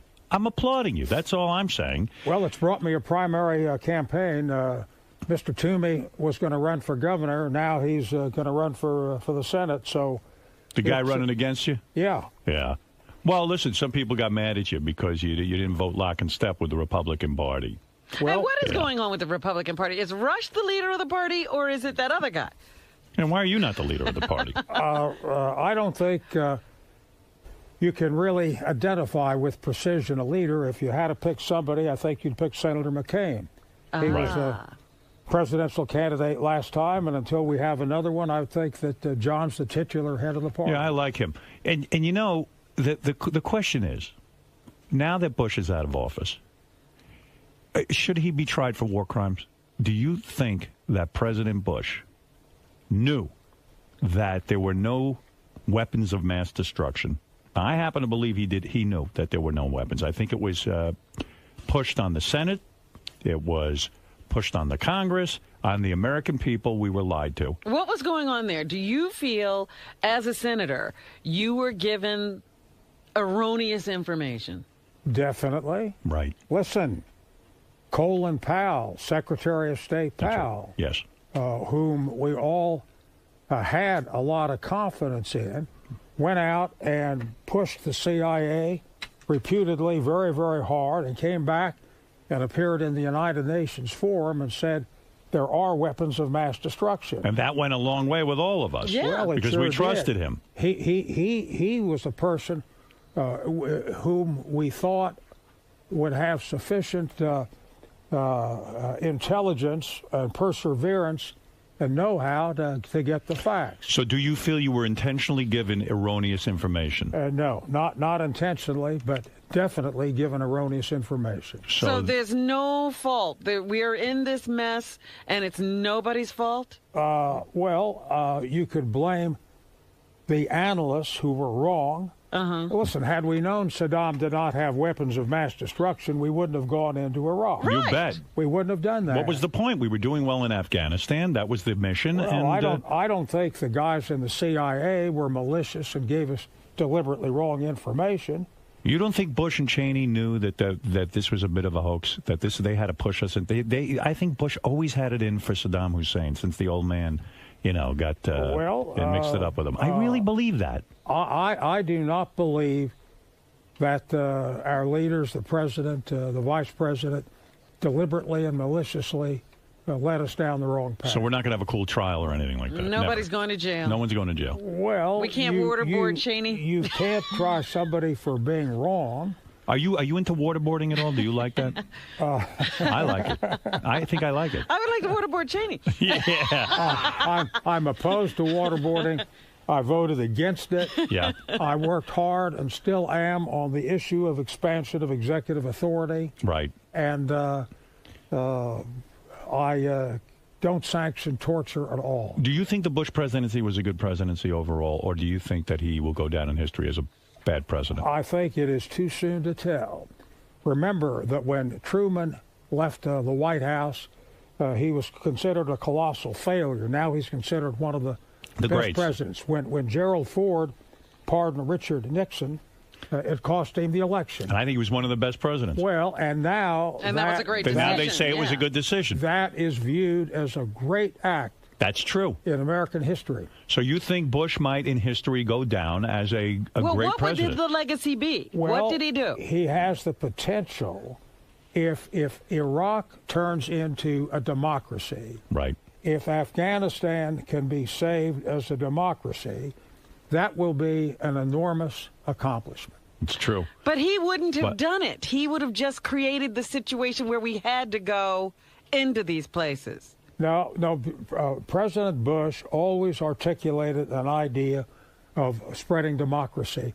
And if you spread democracy, countries like Iraq and Afghanistan, it'd be a gigantic achievement. Well, they can build monuments to him. When you met privately with him, did you find him to be an intelligent guy? Or do you think, absolutely. Do you think Cheney was pulling the strings there? Oh, no. No way. No, absolutely. I had a situation once where we were creating legislation on the Director of National Intelligence, and I wanted the guy to have control over all the intelligence agencies, and I wanted to put language in of direct, and it was at the end of the term in October, about to break, and they sent Tom Ridge, who was the head guy on Homeland Security, right. And I wouldn't budge. Cheney called me up, and I wouldn't budge, and I said, well, if you tell me that the president will back this up when we come back, I'll relent and support the bill. And Vice President Cheney said to me, I can't speak for the president, Senator. No way. You want that assurance, call the president. And I did.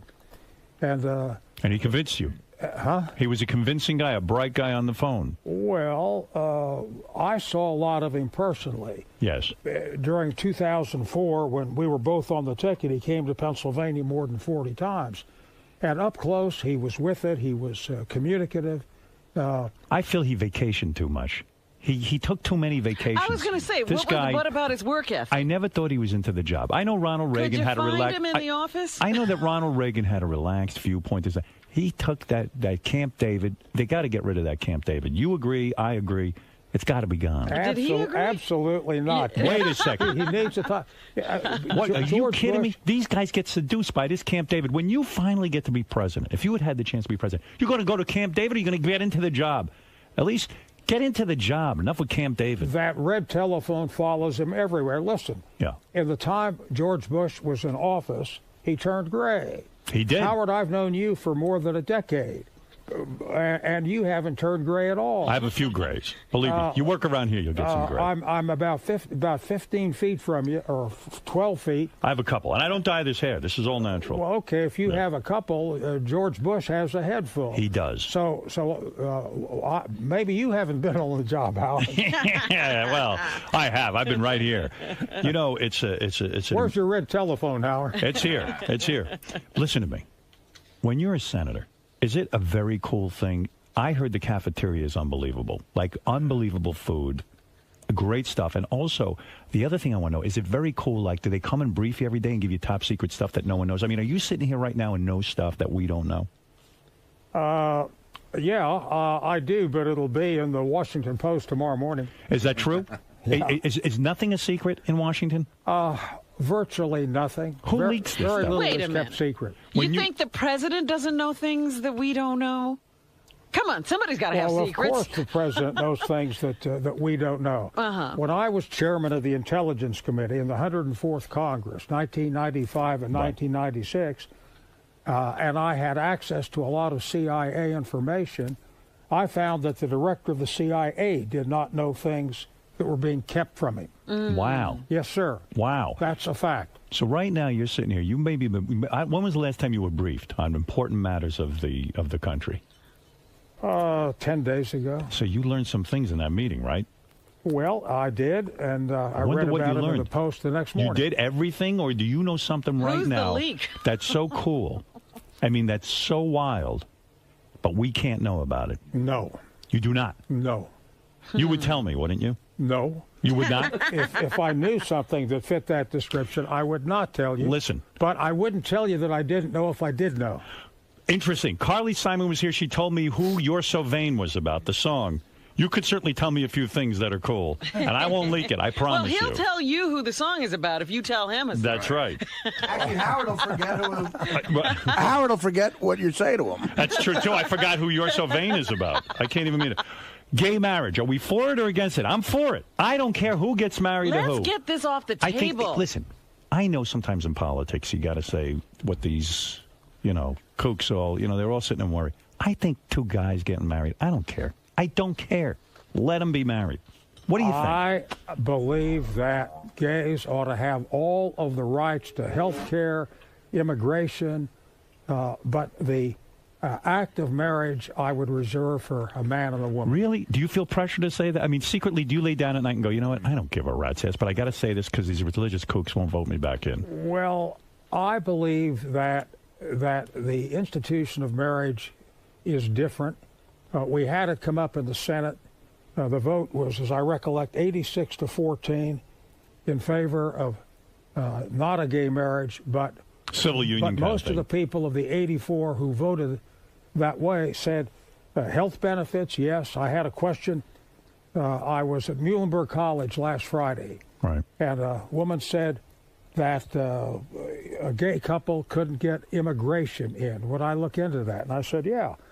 I think a gay couple ought to have the same rights to break somebody through on immigration. Yeah, why not? Who cares? Wait a minute. Here's the deal, because civil union doesn't work. When gay couples wind up in a situation where one of them is hospitalized or is incapable of conducting their own affairs at a certain point, the other party is kept away from them if they're in that situation where only family members can come in. Well, that can be handled by authorization and the power of attorney. Yeah, but, sometimes people don't think of these things. And a married couple, they just walk right through. What about adoption? Well, yeah, but then, again, sometimes people don't have the money for these lawyers. If you can just get married, you can walk through. Hey, never mind that. How are you doing with your investigation of the New England Patriots? Anything going on there? The New England Patriots? That's right. Let me come back to your point on the gays. We could legislate, pass laws to give gay couples all the rights of married couples, so that they could get into the hospital and they wouldn't have to have lawyers. Yeah, but that's going to go point by point by point when marriage would just take care of all of it. Well, no, you could pass a law. This is a state matter. This is not a federal matter. Marriage, divorce, family matters are handled by the states. The state could pass a law that a gay marriage will entitle them to all of the benefits of a heterosexual marriage. But on to the New England Patriots. Right. Because we got to get them in line. Well, they didn't win the Super Bowl last year. That's right. And there was no evidence that they had hidden cameras on the sidelines to illegally find out what the other team was doing. You are a very big Eagles fan, am I correct? Yes, sir. Yes, so you were pretty pissed. You don't want to hear anybody getting an advantage in a game over... because they're looking at others' That's right. An Eagle fan and the Steelers fan. Right. The Patriots beat the Eagles by 3 points in the Super Bowl in 2005. They beat the Steelers. Right. A couple of months before they had lost to them, and there was evidence that they had illegally obtained their plays, and I think we put a stop to it. I think you did. Yeah. I think you did. I think you truly did. Now, what are you thinking with this pot, the marijuana? I think it's going to be legalized. I think it almost is. State by state, they got this legal marijuana. And guys I know who are getting legal marijuana, believe me, nothing wrong with them. There's nothing wrong with them. Howard, I'll give you a few names. I'm about to hand you a subpoena, Howard. Thank you. Okay, I'll testify. You want names? I would testify. I'm not a pot smoker. I don't smoke weed. Makes me paranoid. Did you ever try it? Did you ever say to yourself, I got to smoke a little of this marijuana? No. No? Never. No. All you do is drink? I drank martinis. Never tried acid? Never tried hash oil? None of this crazy stuff? Nothing? I was in Nepal in 1972. I made a trip for the Peace Corps on the National Advisory Council of the Peace Corps, and I went to Palau, where a Peace Corps lawyer was tying up the United States Air Force on a base they wanted. He was advising Palau on their constitution. Right. And I went to Palau to try to mediate the dispute. And I said to this general, General, I'm the DA of Philadelphia. He didn't like the fact that this lawyer being paid by the United States was harming what he thought was national defense. I said, listen, I prosecute murderers, and they're defended by lawyers who are paid by the state. And a lawyer is supposed to represent his client and not represent the United States when the client has contradictory interests. Right. And I solved the problem. The general let him go. Now, the point, coming back to your point, I was in Nepal en route, and pot was legal. Go ahead. I think you're ready to admit something. And we're sitting around a campfire, Right. all the Peace Corps volunteers, and they were smoking marijuana. And here was a chance to smoke marijuana legally. Now, I'm surprised. And I turned it down. Why? Because I don't want to submit my body to a temptation which I might not be able to control. And you don't have a secret family in Nepal? Nothing crazy happened there where you took up with a woman and there's no specters running around in Nepal? No, I had my That's wife right. with me. Yeah, you did. She's in the outer. And she outer didn't room try the today. marijuana? I'm surprised. No. Could have spiced up a little of the marriage? You never know. I mean, who knows what Our would have happened? marriage is so spicy. Is it? So spicy. Still is you good. couldn't up the spice Are you content. serious? Well, you were going to ask Yeah. about the Obamas. No. You think the Obamas are spicy? They present like they're doing it every night. You made a comment about how spicy Joan was when she was here about a decade ago. That's true. Do I think the Obamas have a spicy marriage? Yes. Yes, sir. You do. You get that feeling. Well, I've met Michelle, Mighty Michelle, on a couple of occasions.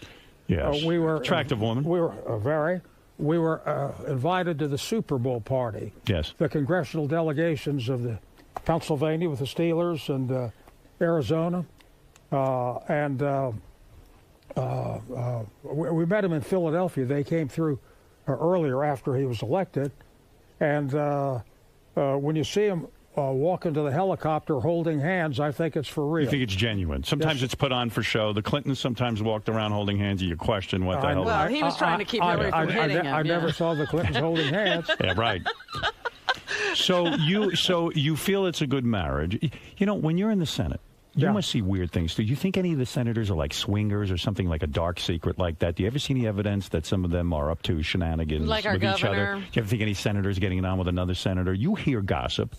Yeah, I've seen the way they vote, that I don't like. But wait a minute. During all those hearings with, about Bill Clinton's escapades with Monica Lewinsky, there were a lot of guys who had their mistresses in the audience. That's true. Oh, Listen, what are you gonna do? none that I know about. And if you have a liberal view of the world, it's not my business who's in the audience. Right. You support I'm with you on this. You support giving loans to the failing auto companies. I had to think long and hard about this. Well, I'm about near the end of my tether on that. Right. I think. You don't think much more, huh? Well, no, I don't. I think that the bailout package has been a failure overall. They started off with toxic debt, abandoned that, forced banks to take money. I voted against the release of the second $350 billion. Right. Because neither Paulson under Bush nor Gethner under President Obama have been successful. And I think if they don't shape up at this stage, it's going to end. They're going to be going into bankruptcy. Have you spoken to Senator Kennedy? After all, you've gone through a cancer thing. He's going through a cancer. Did you call him personally and say you did? Are you friendly with him? Oh, very friendly. And you said to him what? I mean, did you give him some? You more than anyone can tell him what's going on. I asked him how he was feeling. Yeah. And congratulated him on coming in on critical votes. Right. And talked to him about legislation on health care. We're on the Judiciary Committee together, done a lot of work on immigration together, a lot of work on health care. And I've been in the Senate now 29 years and have gotten to know him very, very well. He's he's a legend in his own time. Right. But you can't bring up his health to him, can you? You can't give him words of advice about cancer, can you? Unless he asks. Or does he ask you? Well, maybe he doesn't want to talk about it. I sent him a copy of my book, Never Give In. Which, you did. That's a good book.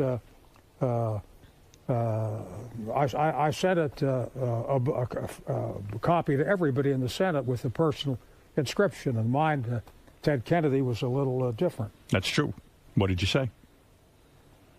I said, talked about my respect and admiration for his long career in the Senate, what he's done on education and health care and immigration.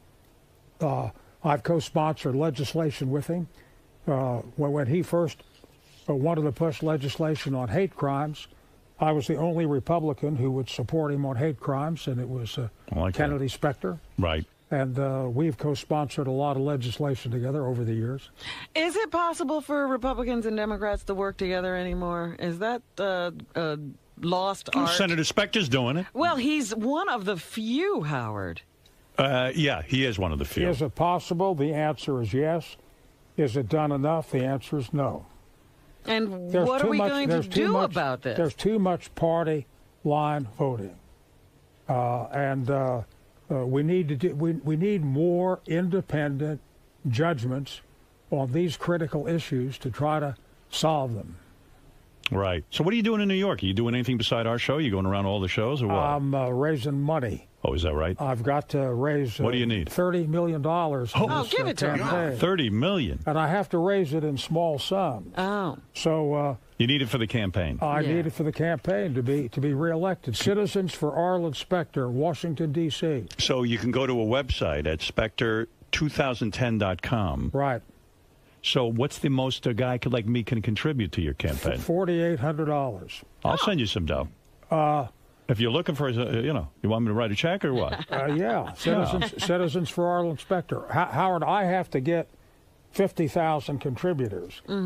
Governor Rendell and I have a lot of the same friends. Right. And one of our friends, Annenberg's, Walter Annenberg. He's got plenty of dough. And Mrs. Annenberg, and they can contribute very large sums of money and do to Governor Rendell. Right. Mrs. Annenberg asked me what was the most, she wanted to know what's the most she could contribute, and I said the most you can contribute is $2,400. I can say this: the most anybody can contribute is $2,400 in a primary, $2,400 in a general for $4,800. Right. And Mrs. Annenberg doesn't write checks that small. She didn't even know what you were talking about. What are you talking about? So, are you getting shoes? Isn't that the worst part of being a senator? Yes. I mean it's got to be terrible. It's like all of a sudden you go from this sort of mighty position where and I know you're really dedicated to the job and you want to help people. And then all of a sudden you got to walk around with your hand out and ask people for money. It's got to be the worst feeling in the world. It is awful. Yeah. And but it is necessary.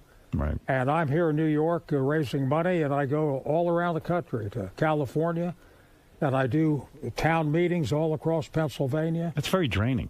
I could never when do you do have it. time to be a senator? I would just give up. Well, I've favored, Senator Durbin and I have legislation in which would change the way campaigns are financed. What would you like to see? What do you want to see happen? Well, I'd like to see senators and people in public life out of the business of raising money for a couple of reasons. So how would it work? Would it be you like have a fund you have a fund, you get the same amount of money as your opponent, and that's it. Boom, that's it. That's all. Wow. So stop this runaway campaign. The only problem money, is, what do you do with these guys who come in like Nudniks, who are like third and fourth party candidates, who really are just looking for some sort of attention? You have to show a certain level of support that people are willing to support you. Okay. To try to separate the line. But there's a lot of public skepticism about money being important in politics. Right. Influential. And it takes a lot of time. And I think the country would be better off without it. How much money do you think it would take? If you could just pass a law today, how much money should you be given to run for United States Senator if you could just change the whole system? No more donations, everybody equal playing field. What do you need to get your message out there? A couple of $1 million would be a few $1 million would be sufficient. Depends upon the state size. Right. But part of it ought to be some help on public service. But it wouldn't take, if the other person doesn't have more, it would level the playing field and be beneficial. That'd be pretty good. So it takes about $50 million to run for senator. And how you doing so he far? Said 30. Oh, 30. So how you doing so far? How much have you raised? Do you know? Yeah, I know. How much? What do you got? Almost $7 million in the bank. You got $7 million. Yeah. We got a long way to go. We got to go uphill on this. Long way to go.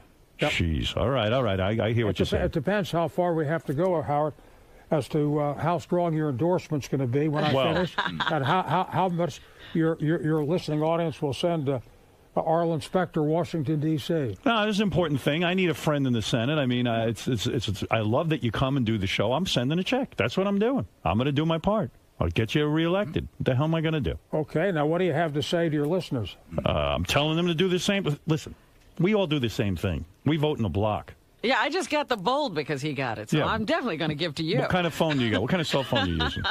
You got a BlackBerry?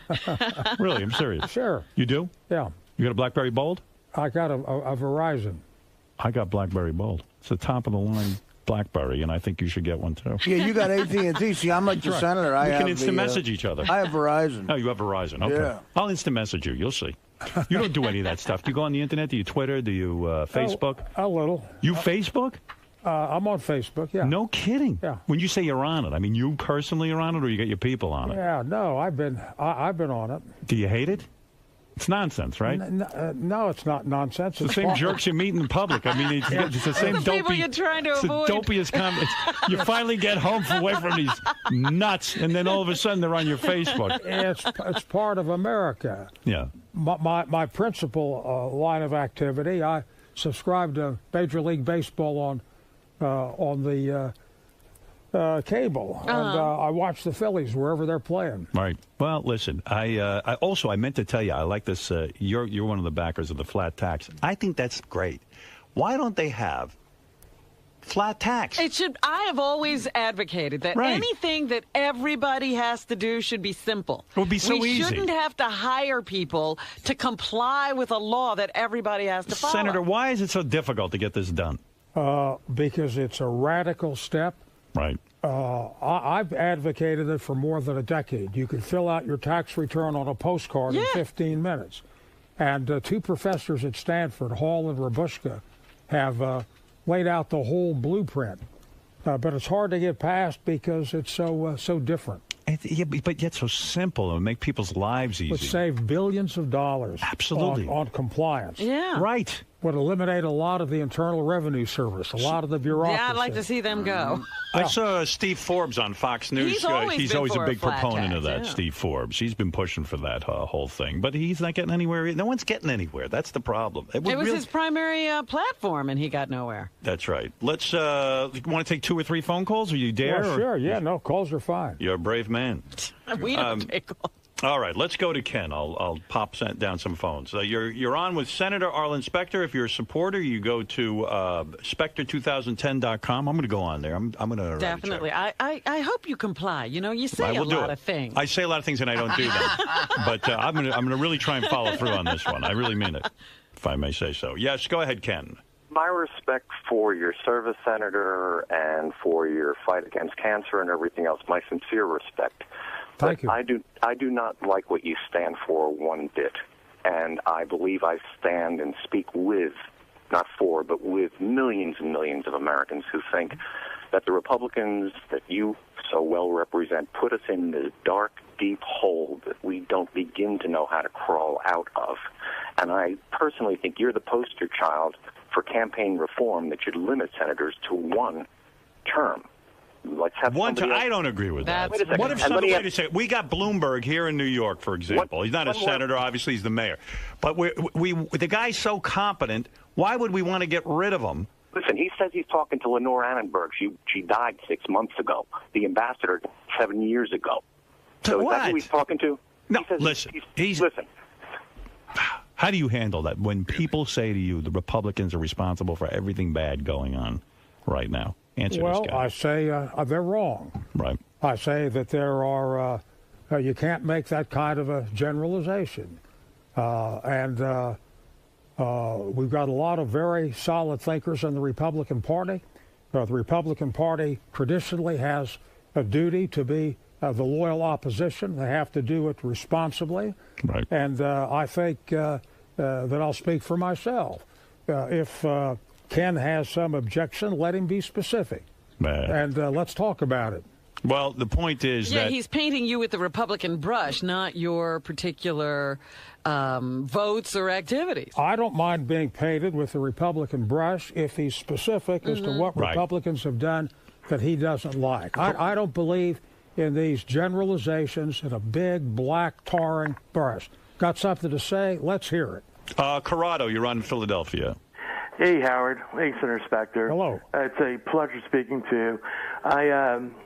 You've contributed, you've helped a lot of the Philadelphia area, Delaware County, with jobs. Did he specifically help you out? Yeah, I work for Boeing, and he's supported us and got us work from the government. And now we have a contract, a CSAR contract that's coming up that Obama wants to put the kibosh on. I was wondering if you know anything about that and where it's going. Any comment on that? Which contract is that? That's a CSAR. That's a search and rescue helicopter for Boeing. You're talking about the helicopter that comes up like a helicopter and then flies forward with its fixed wing? No. That's the V-22 Osprey. Yeah. This is the search and rescue for the Air Force. Yeah. I have helped Boeing. They're right in the Philadelphia suburbs in Leicester. Right. But it's a balance as to what is good for national security. Right. Jobs are a factor, but the dominant factor is whether the military equipment is a good expenditure of taxpayers' money. Let me change the subject. Final question. Don't you think McCain was done in once he picked Palin? Bad choice, right? Should have chose you. Should have gotten one of these top people with a brain in their head. I don't think that was a good choice. That probably wasn't coming from him. That was not his choice. I don't know who that came from. He should have fired whoever came up with the name Palin. I'll tell you that. I would. What do you think? Well, I would not criticize Senator McCain for the selection he made.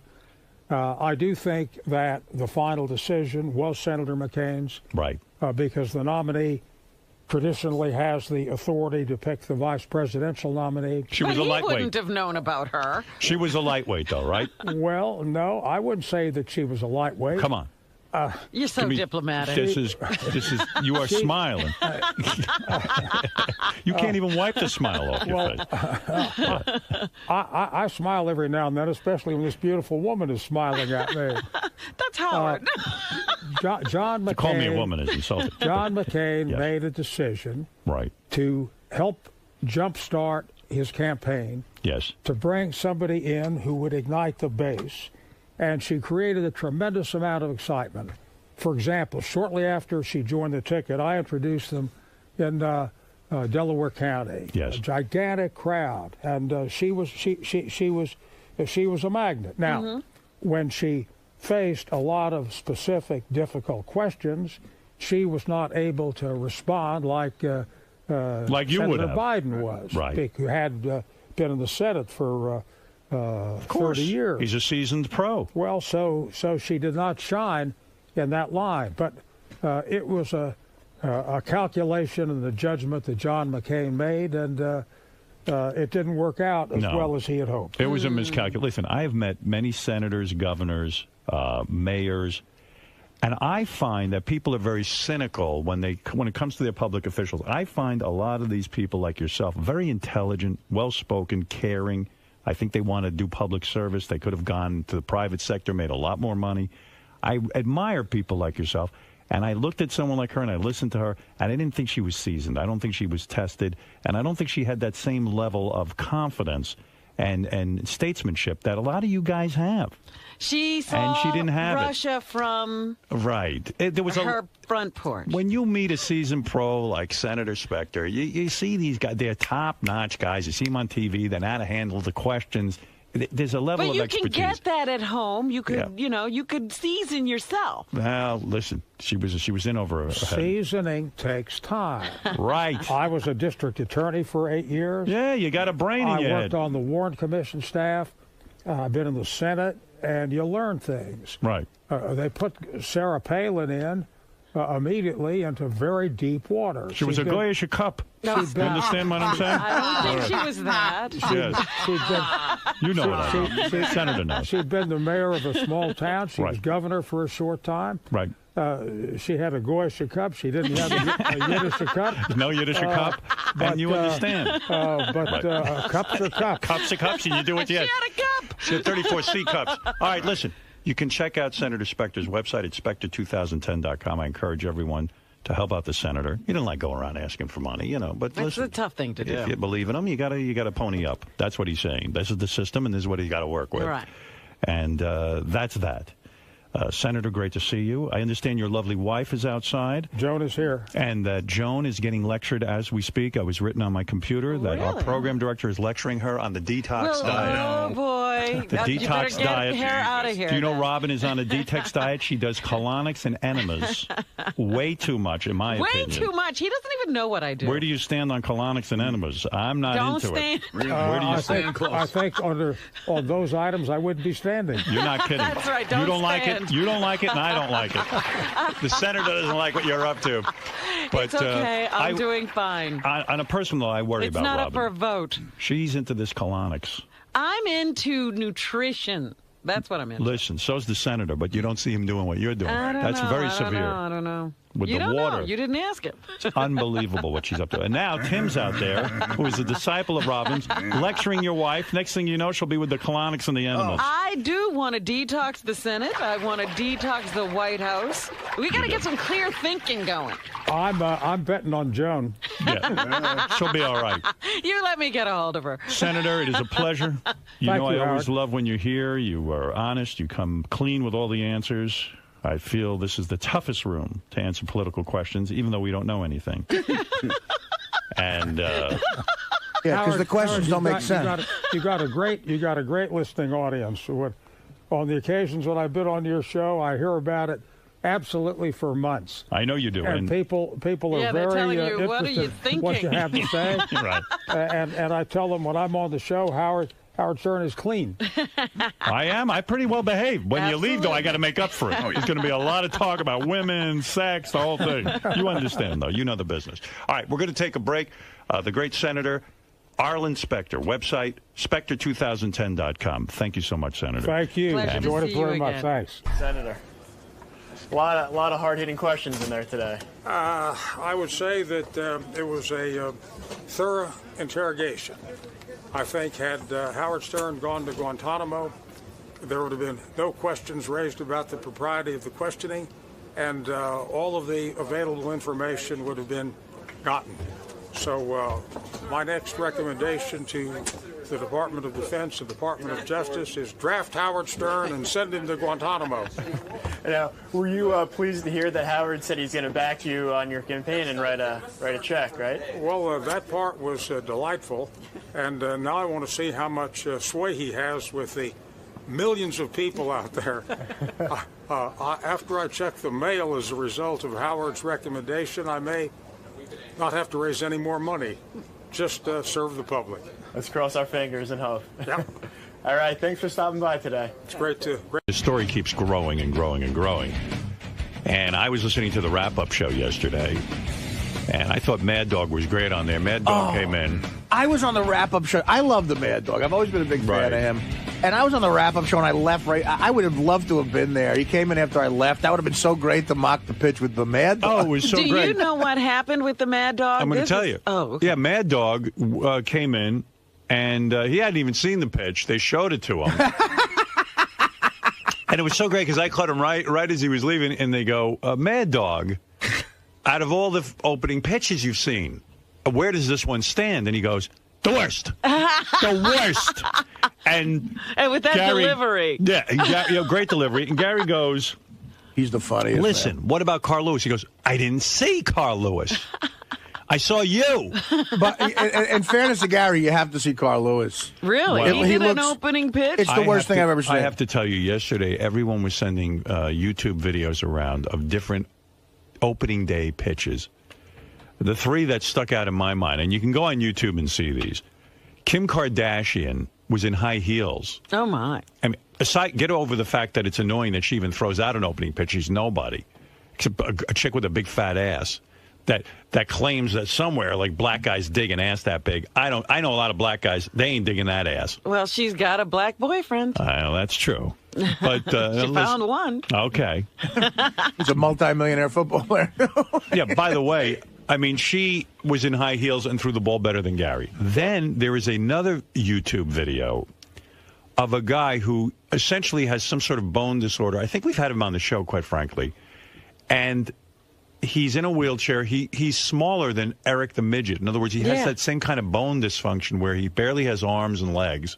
And hardly a torso. In fact, Eric's way more functional than this guy. Yeah. He laid down in the field. His dream was to throw out the opening pitch. He did this in, I think, Chicago. And he lays down on the grass and rolls himself and threw the opening pitch dead on right to the catcher. Yeah. Right on to the catcher. And he has to take his eye off of the plate to roll backwards away and then roll forward and throw. I mean, you'll love it. I don't even know I don't know what he would look under on YouTube. I guess opening pitches, but it's really actually quite inspirational what this kid did. And what's the third one? The third one, let's see, it was Kim Kardashian. I know what the third one is. What was the third one? Believe me, I've studied this all day. The blind guy. Oh, the blind guy. A blind guy. This blind guy goes out, and I'm talking about pitches from the mound. Right to the catcher. Now, I am not kidding you. I am not kidding you. The man is fully blind. I mean, not like partial sight. No, a blind gentleman. His dream was to throw out the first pitch. They talked to him ahead of time. They give him the general direction. The guy throws the ball. Bam! Right to the catcher. From the mound. From the mound. Wow. From the mound. I couldn't believe it. I said, Jesus Christ, poor Gary. Was your day horrible, or you just kind of let go of it? I mean, it was a beating yesterday. I got to tell you, and I'm not lying about this, it got infinitely better when I walked out of here. In other words, like... Really? My day got worse. Here, that's all it is. When I leave here, listen, maybe people aren't saying anything, but, I mean, I did a lot of stuff yesterday, and it came up a couple of times, but it isn't every second of every movement. No, but Gary, in here, at least we're saying it to your face. Right. Out there, They're just thinking and snickering. I like it better out there, Artie. All right, well, listen. But do you know how the Mad Dog got on the show? Yeah, Scott DePace brought him in. Yeah, well, Gary had said to Tim he didn't want him in. Yeah, Gary told Tim, it was really weird. Gary's telling me this story this morning. Tim said, I'm going to get the Mad Dog in there because he'd be perfect for this thing. Yeah. And Gary was like, no, we don't want him in there. It's not necessary. Listen, we already got Dan Patrick calling in. Dan Patrick was great. John, I feel bad for Gary. I was listening earlier. Bullshit. I swear I do feel sorry for you, Gary, because I know that you beat yourself up. And when Ralph is making fun of you for something that may be construed as being manly, I understood Artie. And Artie had every reason to pounce on you. But I did feel bad for you because I know you were grinding too much. Typical you thought about it too much. But, Gary, when the first pitch goes out of the picture frame, I can't defend you. And nor do I expect you to, Dad. I know. I tried. I just said, I feel bad for him, but God awful. God awful. Dad, would you do me? Can I ask you one tiny favor? Yeah. Could you not mention it in the SI column? And by the way, it's my show, and if I can listen. If I didn't want the Mad Dog in because I knew he was just going to be doing all that, so Tim was like, "Fine, all right." So meanwhile, Mad Dog walks in, and Gary finds out later, Scott DePace just saw him in the hall. He says, I thought that this would be a good guest for you. And Gary goes, Scott, all the years I know you, have you ever brought a guest in? Why today? I love that. Well, you know why I'm pissed off? I want to get a tape of that because when the Mad Dog... I could play a little bit of it. When the Mad Dog is mad at something, the Mad Dog, he can be so funny. I'll never forget the first time I ever heard him. It was like 1989 in the summer, and my cousin turned me on to him. Greg LeMond, I think was the guy's name. He was a bike rider, like Lance Armstrong. He won the Tour de France. That's all he did, really. And he won Athlete of the Year from Sports Illustrated. And Michael Jordan had just won the MVP of the NBA and stuff. So Mad Dog was going to Francesi. He keeps going, he rode a bike, Mike, for 3 weeks. 3 weeks he rode a bike. Michael Jordan's the MVP in an NBA. This guy's a moron. I can ride a bike for 3 weeks, Mike, through France. Here's Mad Dog. Now, will this kill all of his credibility in your eyes when it comes to sports, Chris? Oh, yes, absolutely. And he's a decent sports fan. He's not bad. No, he's a good sports fan. Sports fan. But I can't take him seriously. Come on. All right. Do the top one. Mad Dog now watching Gary's pitch for the very first time. Let me take a look at it. Oh, that's not you. Here we go. Oh, my God. Oh, my God. Oh, no. With the number 9. Holy, that is not bad. That is pathetic. It is pathetic. We agree. You guys been on him all day? All day. Are you kidding? Howard been on him too? Please. This is never going to end. Do you think this should end? No, should not. Not with that kind of performance. Does Artie have every right to break his balls over? The second it left my hands. I have had some issues first pitches too, but I've done it in minor league ballparks. I'm smart enough in a major league ballpark to make sure I get the ball over the plate. Yogi Berra's 80. He throws better than you. He was on the grass. Of the ones you've seen, where does this rank? Of the ones you've seen. That's the worst I've ever seen. Worst of Christmas. That's when I tuned in. He goes, that's the worst I've ever seen. That's when Gary started to defend himself and say, you haven't seen them all. And he goes, listen, you asked me out of the ones I saw that one. It's the worst. I said to him, worse than Chris Rock? I haven't seen that one. All right. Worse than Carl Lewis? I haven't seen that one. He saw yours. How do you do that? How do you throw out a pitch like that? I was thinking about this, Everybody's busting his job. I know. I was thinking about this, too. I said, the guy I want to interview is the sports psychologist that worked with Gary. Yeah. Because what did he tell Gary? Gary, what did the guy say to you? I could probably get him on the phone. Yeah, well, I've got a couple of people calling in today to comment on the pitch. Oh, really? Who else? Len Berman. Great. Johnny Damon from the Yankees. Oh, Really? wow. Yeah. And Ron Darling. Oh, my from the goodness. Mets. How did you get Johnny Damon? We brought in a guest producer. I contacted the guys last night, and Will and Jason, and I guess they went to work on this. But, you want me to come in and talk about what we talked about, or you want me to get him on the phone? I don't know if I can get him on the phone this early. I think I don't know where he is. Get him on later, because I just want to say, what the hell? What did he say to you? I'm just kind of curious. I'll come in. All right. I mean, what does a sports psychologist say to somebody who's going to throw out a pitch? They probably just try and find a way to get you to relax. Yeah. But I guess it didn't work. Yeah, what was the general... I don't know if this exactly what he guy said to wants me, to because come on. I actually thought it was fairly good advice, but it wasn't. Like, even Lisa G talked to me about it. She said, did he tell you to focus, to not concentrate on the crowd? But we didn't talk about any of that. What about what Oberman said? Just throw the ball over, aim over aim the at pitcher. the catcher's head. I'm aware. Those were all things that were on my mind. The sports guy said to me, he goes, okay, what's your worst fear? Right. And I said, my worst fear is that the ball goes exactly what happened. Exactly what happened. And right. He goes, okay. He goes, if that happens, then what's your worst fear? I said, everybody makes fun of me. He goes, okay. I go, everybody thinks I'm less of a man. He goes, okay. All right. And then he goes, now, I've listened to the show for a long time, and he goes, I know that you've had tragedy in your life. He goes, taking real tragedy in your life, he goes, compared to what could happen, he goes, where would you put those? And I said, well, real tragedy in my life is like a 10. Right. And he goes, where would you put that if that happened? I said, like a 2. 9. Now it's more like a 5. But he said, listen. So he tried to say... In the grand scheme of things, what does it really mean? Just go out and do your best. And then he said, you grew up as a kid. This was your dream. He goes, you always thought you're a big Met fan. He goes, embrace the fact that you're doing something great instead of focusing on the fact that you could do something wrong. Then he's none of it worked. So right. he got Gary prepared for failure. Can I ask you something, Gary? Is this the same guy who spoke to Ralph Branca before he pitched to Bobby Thompson? Yeah. I mean, he's 90 years old. Call me a bad psychologist. I would have sat Gary down and said, listen, asshole. You better get your shit together because you don't want to be goofed on the rest of your life. Did this guy talk to Mariano Rivera before he went out for the 9th inning of the fucking Diamondbacks World Series? Yeah, I mean, this guy basically prepared you for failure. I mean, I don't think so. In fact, I was saying to John Hine after I spoke to him, I felt better. I got to tell you, I was so nervous the whole time. When I got up Saturday morning, I felt surprisingly calm. Right. Until I hit the field. Right. Yeah. Well, listen, I understand that. Vito, you're on the air in Fort Lauderdale. Hey now. Hey now. Hey, I was wanted to watch Gary's shot put yesterday. Shot and, put. I was looking online, and I called the Major League Baseball has taken it off YouTube because they've taken all rights for it now. Yeah, most of them are down. Major League Baseball.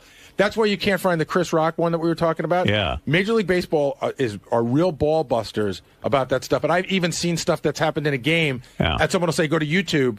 And then you go there and it says this has been taken down by. So how does YouTube get it taken down? Like I've written letters. I've written letters to YouTube, and I tell them I don't want my stuff up there, and they just like basically piss on me. They're more afraid of Major League Baseball than they are of you. You know what, Howard? Baseball got better lawyers. If you pursued it, I bet you could. I mean, someone like you pursued it a lot, you could get it. I think what YouTube says is, and this is such horseshit. I've said to him, wait a second, how do you guys legally get away with this? You know, they said if you send us a letter about something that you see up there that you don't want, we'll take it down. So I said, well, there's about 1 million things. Go, well, you got to write us 1 million letters. In other words, so each individual thing. And I go, well, who's making up that rule? You guys? I mean, how about I don't want any Howard Stern anything up there? I would guess, Howard, I swear to God, because Major League Baseball is so protective of their stuff that there might be a guy there whose job it is to just look at YouTube and get that stuff taken down all day long. Yeah, well, I know about that because, you see, you're on a different level, but my agents actually, because I wanted stuff taken down, too, from my DVD. Because I was like, hurt sales. But they said for you, it's actually better promotion. So it's like a weird, for a guy like me, they're like, no, that helps you, you know. But I don't see that. There's still like 2 or 3 up, but there were like 50 up yesterday. They say your pitch is available at MLB.com, MajorLeagueBaseball.com. Oh, so Major League Baseball had to take it down so they could put it up? Right. Absolutely. If it's driving people to a site, they want people it. going to their They're like, website. hey, we got a hot item here. Yeah. And in this economy, it's going to be all about money. I bet Major League Baseball loosens up a little bit for shit like this. I don't think so. I think they will for shit like this. I think they'll want people to. No, they have their own website. You can see anything. You can watch any game you want there. You know and what's they're baseball. amazing though? Like, okay, you're embarrassed by this, and you went out and did them a favor. You know, you pitched the opening pitch and all that. So now they're using it and putting it up there to humiliate you. Yeah, but you know what? I didn't do a favor for baseball. I did a favor for the Autism Society. Yeah, but I mean, baseball is benefiting. They think they did me a favor by letting me go out. Yeah, but Garrett, if you go to autism.com, your pitch is up there too. You can't even watch the Met game anymore. I know. Can't Jackson become a Yankee fan now, though? Yeah, that would be a good idea. Why? The Mets are doing better than the Yankees. Yeah, but I mean, Garrett. Howard, do you think that Ted Kennedy threw better than Baba Booey? Did he throw out a pitch? No, Ted Kennedy got medical The guy's got problems. brain cancer. He's got brain cancer. That's I'm sure he wasn't even on the mound. Yeah, we're not putting him in the category. He man. was like 2 feet away. Yeah. But Mary even said to me, like last night, she's still like not budging on me getting over it. And she goes, Do you think she thinks, when you look at her, do you project that she thinks less of you as a man? not even a little. She thinks this is the dumbest fucking thing. She really thinks this is so stupid. And she said to me yesterday, she's like, so when am I getting my Mother's Day? You owe me a day. Yeah, but when you look at her, do you ever think, gee, she thinks a little bit less of me because I didn't throw a good pitch? No, she does. She genuinely. No. I know that she genuinely. So if she doesn't care, then I don't care. Like, I don't care because she doesn't care. I'm telling you what it's like, man. And as an Italian guy, I remember being in high school and going to St. Anthony's Feast down in Greenwich Village. And my girlfriend's older sister had an Italian boyfriend, and he got robbed on the street. He got mugged by these 2 kids. And he felt so emasculated that he stopped dating the chick. Wow. He goes, you saw me get robbed. But it's not his fault. But you know what it is? You get embarrassed. In other words, like if I, like Beth was telling me she could throw better than you, and I was like, wow, Can she throw better than you, do you think? I don't think so, but, I'm not as experienced as you guys. It sounds like she's a great athlete. Right. She's a very good athlete. So but probably goes better than me. Yeah, she was saying that she'd participate in any. I think Howard TV was talking about, getting some people out there. They're getting everybody together for a first pitch because Ralph said he could do better, and I think they're getting Ralph and Jason and Sal and John Hine and probably you. So maybe we'll get involved in that. Hey, I got we'll get off Gary for a while, just for a while, and we'll have various experts will call into. All we're going to ask him is one question: where do you see this pitch in the history of first pitches? Len Berman would know. Ron Darling would know. Ron Darling was there. Johnny Damon would know. These are guys who are experts. And they've seen a lot. I'm a little irritated that I haven't been able to get I've been trying to get Johnny Damon on the show for like 2 years, and suddenly he pops up for this. Now he's available. I love how Will got us Johnny Damon and Ron Darling, and Gary can't get us his sports psychologist. Yeah, I'm thinking of making Gary, whatever Will and Jason are doing back there, and them in charge. I'm busting your job. Yeah, but actually, you did get him on. You got Johnny Damon on because I did. of your pitch. Yeah, so I feel bad. Somebody yesterday said, "Do I get a bonus for what's been going on over the last 2 days for helping the show along?" Yeah, somebody told me there was a theory floating around that Gary did it on purpose to help the show. I tell you, I thought that.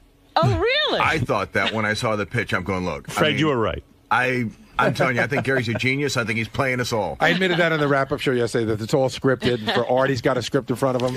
I got to get to Len Berman real quick. I don't want to hang him up for the day. Here's a guy who wears high heels. Len. Wow. Len knows how to dress for a day. Len knows what he likes in a woman. Len, how are you? Howard. Long time no speak. How are you? I'm really good. Listen, Len. Yeah. I'm not going to take up a lot of your time. For anybody who doesn't know Len Berman, he is one of the top sports guys in America, right? Legend. I mean, you're one of the top guys. I used to be Len Berman. Come on. Yeah. LenBermanSports.com. He's got a website. Check him out. This and that, the other thing. Len, I wanted your opinion. Did you see Gary's pitch?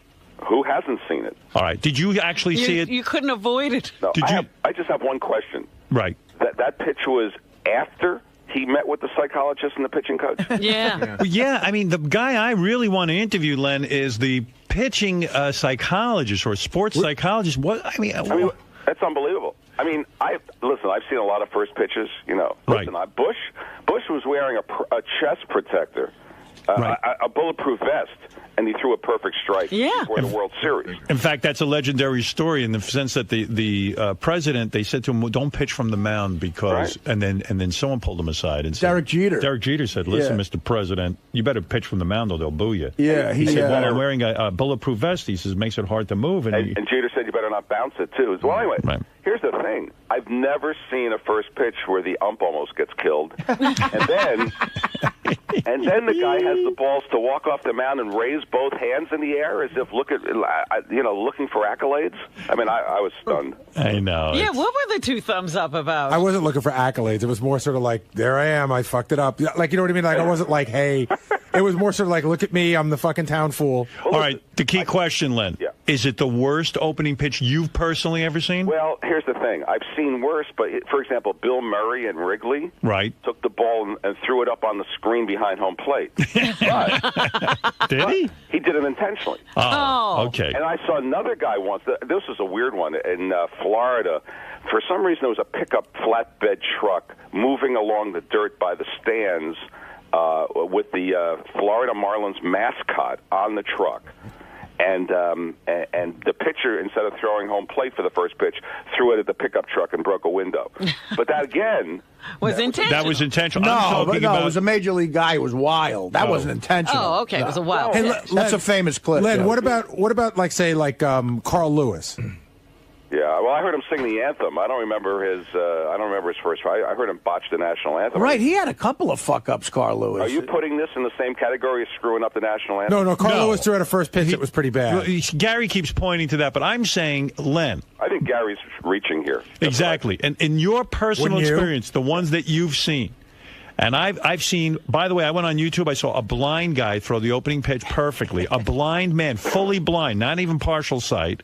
That's on YouTube, documented. And I saw a kid who had like almost no arms and legs lay down on a lawn and throw a perfect pitch. Is this, in your opinion, and I'm being serious now, is it amongst the top 3 biggest fiascos? I'd put it in the top 10, seriously. If you want a serious answer, I'd say top 10 material. Wow. Because I saw a guy unintentionally throw in the dugout.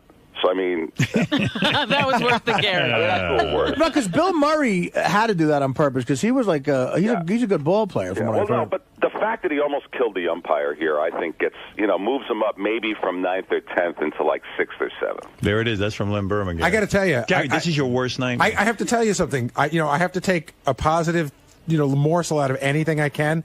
I was thinking Len would put me top 5, so 6 or 7 to me is that's a good thing. That's actually not so bad. I have to take what little I can get. Because Mad Dog said yesterday that you were the number 1 worst. Yeah, but Mad Dog hadn't seen the Chris Rock, he hadn't seen the Carl Lewis. He said of what he saw. What he saw, you're the worst. I I want to bring back Spanning the World. You know, I've haven't done it in a few weeks now. So, I mean, you would clearly. Yes.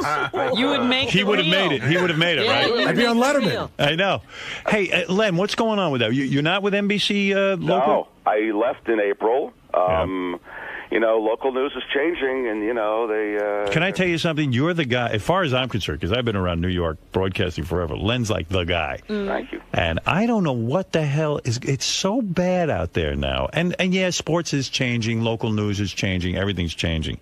Well, but it is such a sign of the times that NBC can't afford to keep Len Berman on the air.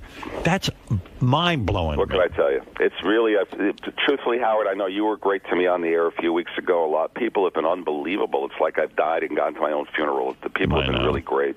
But that's, you know, that's one of the reasons I started this website. I sent out a daily email to people because people apparently, or especially young people, don't tune into the news. So I figured, well, I'll bring the news to them. So I send a daily email out. Could you make any dough with this, I don't know. LenBermanSports.com? You don't know yet. If I had Howard Stern promoted, I could, but, you know. Well, I'm promoting LenBermanSports.com. I'll check it out. There you go. All right, Len, thanks. Howard, thanks a million. Later. Thanks, Bye. Gary. Top Thanks, 10. Robin. Len says top 10. Top 10 and maybe 6 or 7. Almost into the top 5. Johnny Damon, the great New York Yankee left fielder, will be calling in a few minutes to comment on what he thinks of the pitch. He evidently saw it as well. And he will tell us. That's embarrassing when real baseball players are standing there watching. You do that. I thought what a cool special would be of Howard 100. Maybe Tim will put this together. You get a room full of jocks, like good guys who talk sports, you know, like sort of like that crew on NFL football, like that Howie character. Right, you know. and all those guys, and they just sit around for a half hour on Howard 101 talking about the pitch and how it went wrong. The ball breaking in sports is intense, man. Yeah. It's really fucking intense. Yeah, it's like a guy's whole sort of machismo, you know? It's his thing, it's his mojo. And then you throw out a pitch like that. And you know what? Comes crumbling down. I think, I'm being dead serious here. I think Gary might be a lefty. You think he threw with the wrong hand? Yeah, I think. Gary, have you ever tried that? Because you look like I throw with my left hand. Yeah, that makes sense. Maybe that's it. Gary, you might be a lefty. Do you think you're a lefty? I don't know. I don't see him. Hey, I got to play you this call. Well, I'll try and sandwich this in before Johnny Damon gets on the phone if that all comes together. Is it possible you're a lefty? Yeah, that's it's possible. As a kid, I was a lefty. You were? Fuck you all. No. Fuck you and your dumbass fucking jokes, fat boy. I'm just saying. Former fat boy. I mean, listen, you could tell your dumbass joke, but I got to come in here and go, oh, no, I'm not a lefty. What am I, fucking Dean Martin? I asked it, and Howard asked you. Come on, suck my dick. I'm gay. Put your lips right around it, you motherfucker. Now this is getting creepy. No, but I mean, really. I was just going, I don't know. Am I a lefty? Come on. Now Gary's thinking he's funny. Gary's gay. You know, you can suck his dick. The funny is that dumbass joke. Come on, you're a fucking professional. I'm an amateur. I'm a lefty. I can fucking write shit jokes. All right, this is exciting. Johnny Damon's on the phone to discuss Gary's pitch. I won't keep him long. Johnny, hi. Welcome to the show, Johnny. Hey, thanks for having me. Oh, thanks for calling in. In fact, this is the great New York Yankees left fielder, two-time All-Star, World Series champion. When you get, with the Not fucking with the Yankees. with the fucking Red Sox. The Red Sox. When are you gonna get a ring with the Yankees? Well, I better get a ring this year, or a bunch of us are off somewhere else. Hey, John. You're not kidding. Hey, John. If A-Rod wants a ring, he better get married again. Oh boy. Thank you, Artie. Hopefully we win this year. Hey, Johnny, I won't take up a lot of your time, but I do want to ask you about Gary's pitch. Did you actually see it? Oh, yeah, I actually saw the video of it. And, Gary, where were you throwing that ball to? To the umpire. Right. He was actually aiming for the umpire. He planned it that way. He planned. Okay. Johnny, you've been around the sport a long time. You're obviously one of the top guys. When you think of this pitch and you study it, is it among the worst that you've seen?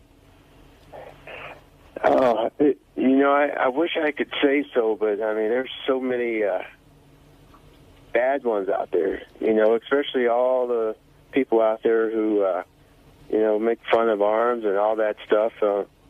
Gary's, it was bad. but I think it could have been a lot worse. All he has to say is that he was trying to throw it to the umpire and Yeah, but wait a second. In the top, let's say top 5, is it in the top 5 worst throws? Yeah. Oh, all right, good. All right. That's all I needed to know, Johnny. I thought for sure. It's getting an awful lot of attention. He's no longer my favorite idiot. Johnny, you're obviously a big success. Someone told me you made over $84 million in your career. Isn't that something, man? Yeah, it's amazing by playing baseball. You have it all, right? Don't have ex-wives or anything, do you? Oh, of course we all do. Oh, what a shame. I hate hearing that. Also, from what I've read, he buys a lot of weed, right, John? Right, John? Are you crazy? No, that stuff's free. No, but Johnny, seriously, you held on to most of it, didn't you? Oh, of course. Oh, good. All right. That's all I worry about. We don't have to do a benefit for you. And John, I appreciate you taking that money. I have Yankee season tickets, so I'm broke. But thanks for charging me $200,000 for 10 rows behind third. Is that what they paid? Is that what you paid? I don't know what I could say. What do you mean? Well, maybe he got a break. No, I didn't get no break. But put it this way: my tickets this year cost me personally between $100,000 and $200,000. Wow! And you must be rich. And are you Artie? Are you a partner on those tickets? Or are you full owner? I'm a partner. So that's your end of it cost my you? End. Wow! Hey, Johnny, I didn't want to take for your support. Yeah, dude. So whatever you do, don't win the series. And tell A-Rod to start doing steroids after October 1st. Johnny, you're going to win this year, right? That's going to be it. Yeah. Yeah, that's what we plan on doing. John, how much pussy does A-Rod get on the road, man? I mean, now that he's not married, like, I what mean, is it? how Just much craziness? did he get before, and how much does he get now? Hey, because I think he's fucking too much, man. Johnny, a lot of people are upset that A-Rod might be screwing around too much. They need him to concentrate on the game. Where do you stand on that? Well, I think he has no choice but to concentrate on the game right now. So he'll be fine, and we'll be fine, and I really can't answer that. Do you get pissed off when a guy like that fucks a white chick? Oh, what does that mean, Artie? What's with you? What's wrong? What? I'm talking to Johnny. What are you doing? What's with you? I know Johnny. Johnny's got a great sense of humor. Johnny has a great sense of humor off the air. Well, tell a joke. God damn it. Yeah, right. Anyway, Johnny, listen. So let me recap. What you're saying is you believe that Gary's pitch, this is what we're here to talk about, was among the worst, and it's in your top 5 worst ones you ever saw. Absolutely. That's what you're going with. That's what I'm going with. Perfect. That's what I needed to know. It sounded like he wasn't doing that, and then you convinced him.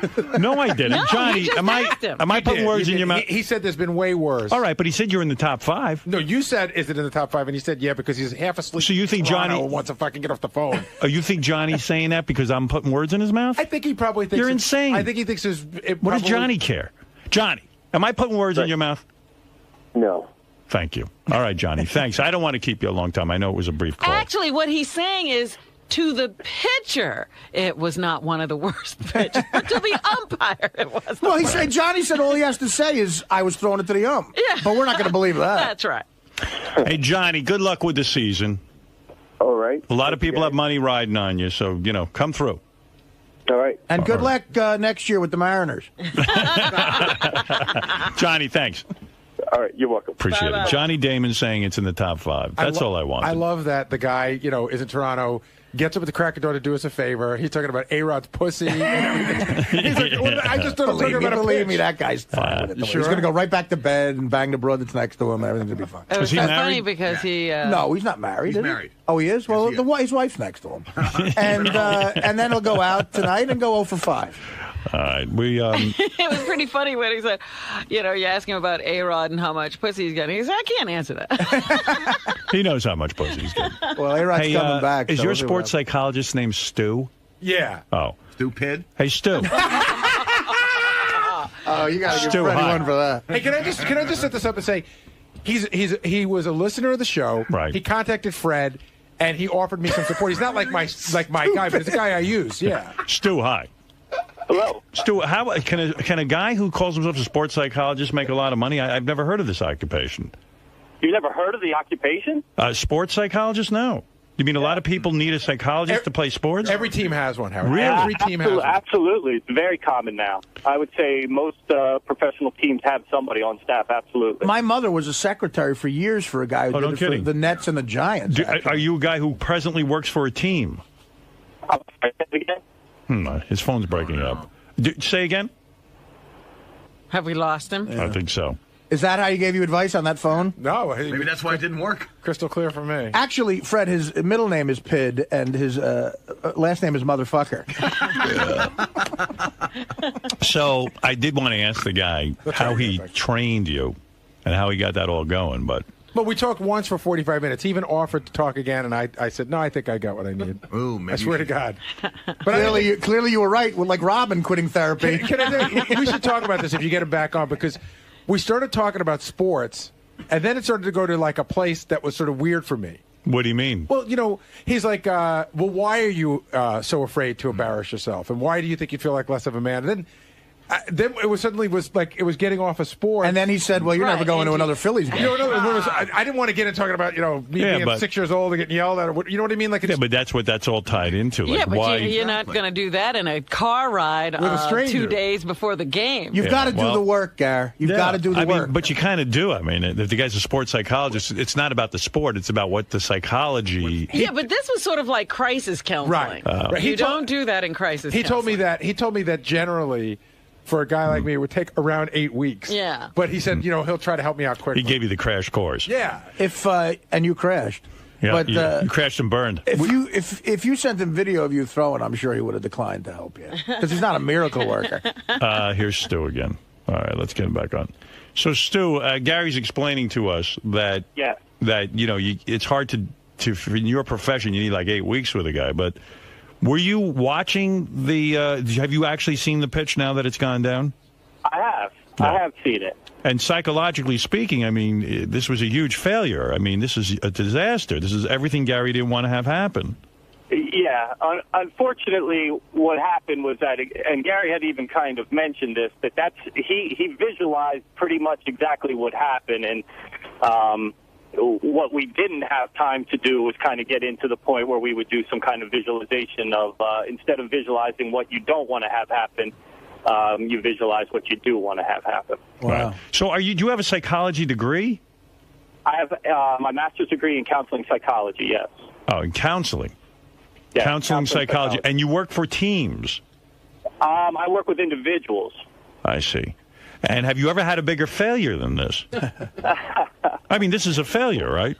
Well, here's what I told Gary, and Gary, I think, would say the same, is that I basically said to him that typically I ask for an 8-week commitment minimum, and it's not really a magic number, but the 8 sessions kind of gives you, it's a process, and it kind of gives you some layers to this. One session was enough to kind of get some of the anxiety down, enough to get him to be able to go out and do it. But clearly, we talked about the fact that that one session, I mean, it's like somebody saying to you, I know you're a big chess player, I'm going to teach you to play chess, and you say, okay, give me one lesson, and I know how to do it. It doesn't happen like that. I don't know. I already made a point yesterday. Like, if he had just gone out with the right guy who could teach him how to throw, because I thought, forget the psychology, I saw the way he throws very girlish. And I think he needed someone to teach him how to throw more like a man. I got to tell you, that's not the way I throw. I genuinely mean that. It's just not the way really? I throw.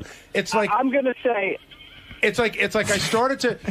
Again, this isn't going to make any sense to you because I don't know if you play enough. I know what you're saying, that you went one way and then you went another. Like the guy. Here's what everybody told me different things, right? So some people said Artie was wind up and just throw the fucking ball as fast as you can. And then when I worked with the guy, I was throwing as fast as I can. Then I started to think that could go the wrong way. So just throw it like you're throwing in the front yard. Then a lot of people said, don't overthrow it, but don't underthrow it. And I started to pitch it in the middle of the pitch. I sort of didn't commit to it, and you know what I mean.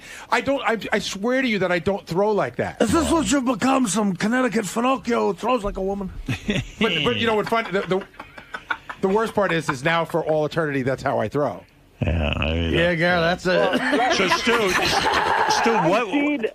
I I've seen numerous people pitch out the first pitch, and there has been some real nightmares. Gary threw the ball. It was not the best, but I've seen way worse than that. Stu, listen. After this, he did visualize exactly kind of where it ended up. He said that was pretty much what he was thinking was going to happen. Howard, he's right about that. To the plate, he could make it to the plate. Maybe it's not the best pitch in the world, but he. What do you mean he's right about that? He's right about that. In my worst nightmare, the ball went exactly where I saw it was going to go. Wow. I mean, Right. not far right, but to the left. So the psychology didn't work on you. Well, listen, the guy had one session, and it wasn't even a session. I was driving home in my car, and he's right.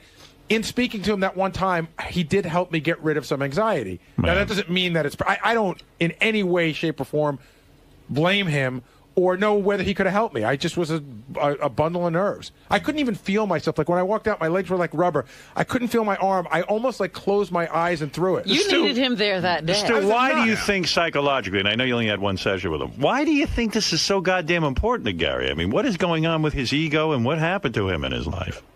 Well, I will say that there, I can only go so deep into this, but the reality is that's probably what we would have continued to work on, was trying to find out. Because really, what you do is you get to the point where you figure out exactly kind of what that is, and then you kind of realize it's just a distorted thought. And once you realize that that's the distortion, it kind of allows it just to kind of fade away for you. So had we had, a full 8 weeks, let's say, or more, we definitely could have, kind of had that kind of dissipate itself. Could you have turned him heterosexual, do you think, in 8 weeks? See, he kept asking me a question. Artie, just so you know, that joke about Stu Pitt, my ninth grade algebra teacher already beat you to that one. Well, Fred told it, and it's not the point of the joke. It's how quick Fred said it. That's what you give it up My for. sports psychologist said, "Tell the joke," and I did it. No, it was brilliant timing. That's what we go with here. But Stu, after this failure, what bullshit profession will you get into now? Stu, this is not one you want to put on your resume. You as a have success. had success before. Yeah. Absolutely. Do you want to mention one of your success stories as opposed to this disaster? Johnny Damon. Johnny Damon is one of yours? Johnny Damon. No. I wouldn't talk about anybody else on air. All right, very good. All right, listen, Stu, good luck with your sports psychology business. Gary is not a great walking advertisement for you, but I'm sure there's somebody out there who is. Is it possible for me to throw out my website? Sure, go ahead. If you throw it out like Gary did, you're fucked, because it's going to land at the Opie and Anthony show. Stu, go ahead. And no one will hear it. Well Performance Coach. Well Performance Coach. .com. Yep. Change that to so-so performance coach. Really, you only had one shot on Gary. Yeah, Did your fucking teacher do that one too, shithead? You can't blame this guy for my failure. All right, Stu, thank you. All right, it's great talking to you guys. Great talking to you. There you go. You're a sports psychologist, Gary, who, he had one session, and obviously it was not enough. It just shows you that one session doesn't do it. Who are you talking to, Robin? Artie. I'm talking to everyone but you. Yeah, she looked directly at me when she said it, and I was nice enough to bang her last night. Hey, Gary's pitching coach is on. Hey, Mitch, you worked with Gary on this thing? Mitch, you there? Hello? You worked with Gary on his pitching? Yes, 2 times. What did you think? I mean, are you a horrible coach? I was probably more nervous than he was the first time, because the first pitch he threw with me was worse than the one he threw at Citi Field. Yeah, I have a theory with Gary. Maybe he really can't throw. That's what I'm saying, because I saw, Gary has this excuse, and right or wrong, he says, he switched up his pitch midway and this and that and the other thing, but my just general feeling is he doesn't really technically know how to throw a ball all that well. I would say it's a little of both, and I would also say mentally he was so damn nervous. I mean, I don't know if there was a way he was going to make that pitch. My God. And you worked with him, and what happened? When we worked with him, he was fine. What he needed to do was relax. Then about, 5 minutes in, he was throwing perfect When you strikes. say he was fine, how many perfect strikes did he throw? He threw about 20, 25 in a row. Wow. Mitch, we have to go because we're interviewing Anna Nicole Smith's doctor after this. No, but Mitch will tell you, here's what happened. We went the first time, and I threw a pitch that was just like the one I did, and he goes, okay, take a break. He goes, you got to calm the fuck down. Right. And I'm like, right. He's like, just take it easy. You're all over the place. Right. And then I threw a bunch, and that went great. I left it. He goes, you look good. Come back on Friday. We'll do it again. Right. Went back on Friday, and then I was all over the place again. Boy. And then I got a bunch in there, and then I left, and then I just left. I mean, you can only do so much. Yeah. Mitch, what are your credentials to teach pitching? Because I feel you failed. I did fail. He did not. He did not fail. What do you mean he didn't fail? You did a horrible job. I did. With this one, I definitely failed. But I told him my biggest advice was that I told him he should have about 5 to 10 shots before he threw out the first pitch to Shots? Right. He wanted me to try to get them to let me warm up, but they don't let you warm up. No, they don't let you warm up. Although, Jimmy Kimmel sent me a video. He said maybe this will make Gary feel better. I saw it. Adam threw out the first ball, and then he kind of went wild. So he threw out. He said, "Fuck this," and he went and threw a second time, and then that went kind of wild, and he threw a third one, and that worked. Artie, the first one bounced so far in front of the catcher that it bounced over his head. So, but Gary, again, all three of his pitches were better than yours. Absolutely, but I'm saying that when they give me the ball, the team is on the field. Adam seemed to have like the run of Dodger Stadium to do whatever he wanted. He took the. He went back and he got the ball, and he throws the second pitch, and it went so far over the catcher's head you couldn't even get it. Then he picked it up again over the catcher's head, not the umpire's head. Yeah, right. It didn't go to the umpire. And then he picked up the third time, and then he threw a strike. Right. All right, Mitch, what are your credentials again? I still haven't heard. I'm business partners with Bobby Valentine. Maybe that's what he needed. He needed Bobby Valentine to come out here and do it. Maybe that was for real. If I was his pitching coach, I would have said, "Why don't you stuff like 10 balls in your pocket and just keep throwing until you get one over?" You're business partners with Bobby Valentine. How does that make you a pitching coach? Well, it doesn't make me a pitching coach. Our goal was just to play a little catch and get him to just throw the ball 60 feet, and I guess it didn't. But what work. are your credentials? Yeah, but what are you? How do you? I played college baseball, and I've been coaching for about 10 to 15 years. Okay, he's good. He teaches kids. He's very good, Howard. All right, Mitch. Thank you. Hey, Howard, take care, Mitch. Can I tell you something funny? Greg Buttle, who used to play for the Jets, he just happens to be up here. He's sitting in the green room. And he was saying last year when they shut down Shea Stadium. Greg Buttles is here? Yeah. Wow. So they said that when they shut down Shea Stadium, they asked a lot of people who had been involved in Shea to come out and throw a pitch. So he said him and Wesley Walker and another guy went. And, he's a big guy, and he's got really, his shoulder's bad. So he didn't tell anybody. He said, he pretended to wind up to throw the ball, and he just threw it underhand. Yeah. They all yelled at him. They all got mad at him. Of course. What's he doing up here, Greg Buttles? Greg Buttle. Buttle, I mean. I think of Greg Buttles because he used to have a gym. It used to be Buttles' gym. Well, then it was, when I knew it, it was a bar. Buttles. Right, Buttles, yeah. What's he doing up here? He's with Tony from Don Buchwald's office. They happen to be in the neighborhood. He just stopped by to say hello. Oh, okay. What did he think of your pitch? Should I ask him real quick? He hadn't seen it. Oh. He hadn't seen it yet. I could show it to him. Underhand, though, is... That's really never bad. do that. That's very effeminate. Yeah, at least Gary didn't do that. Yeah, we don't really need to get Greg Buttle on. I don't want to take any time away from Ron Darling. I don't see Ron Darling on the phone, so... He's embarrassed. You got to hear my dad talk about it. I can only imagine. I feel like I've heard your dad talk for 25 years, whether you're imitating him or sometimes you just are him. He was just like, I saw that pitch. I was turning by the Met game, and they mentioned your name. And then I saw it was Gary. And what kind of... Did you see it? I go, no, I haven't seen it yet, Dad. Was it horrible? Horrible! I mean, I never saw a pitch like this. Horrible. He goes, I mean, you can't even get it near the he goes crazy. It was worse than Kent State. It's not even comprehensible to my father how Gary missed that pitch. That by that much, he just can't understand it. And I try to explain to it. I said, well, maybe he was nervous.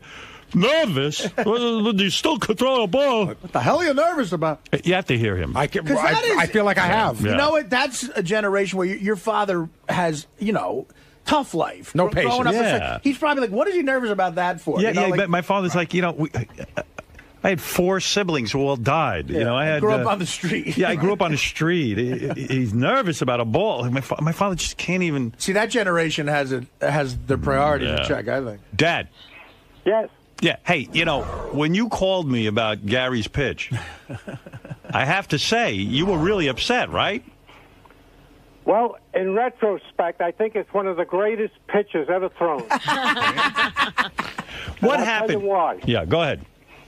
Do you realize all the publicity, all the talking and everything. If he threw a straight pitch, nobody would even know it. Well, that's obvious. Well, that's good publicity for Howard. Right, that's obvious. But, Dad, you called me. You were somewhat shocked that Gary's pitch was so far askew.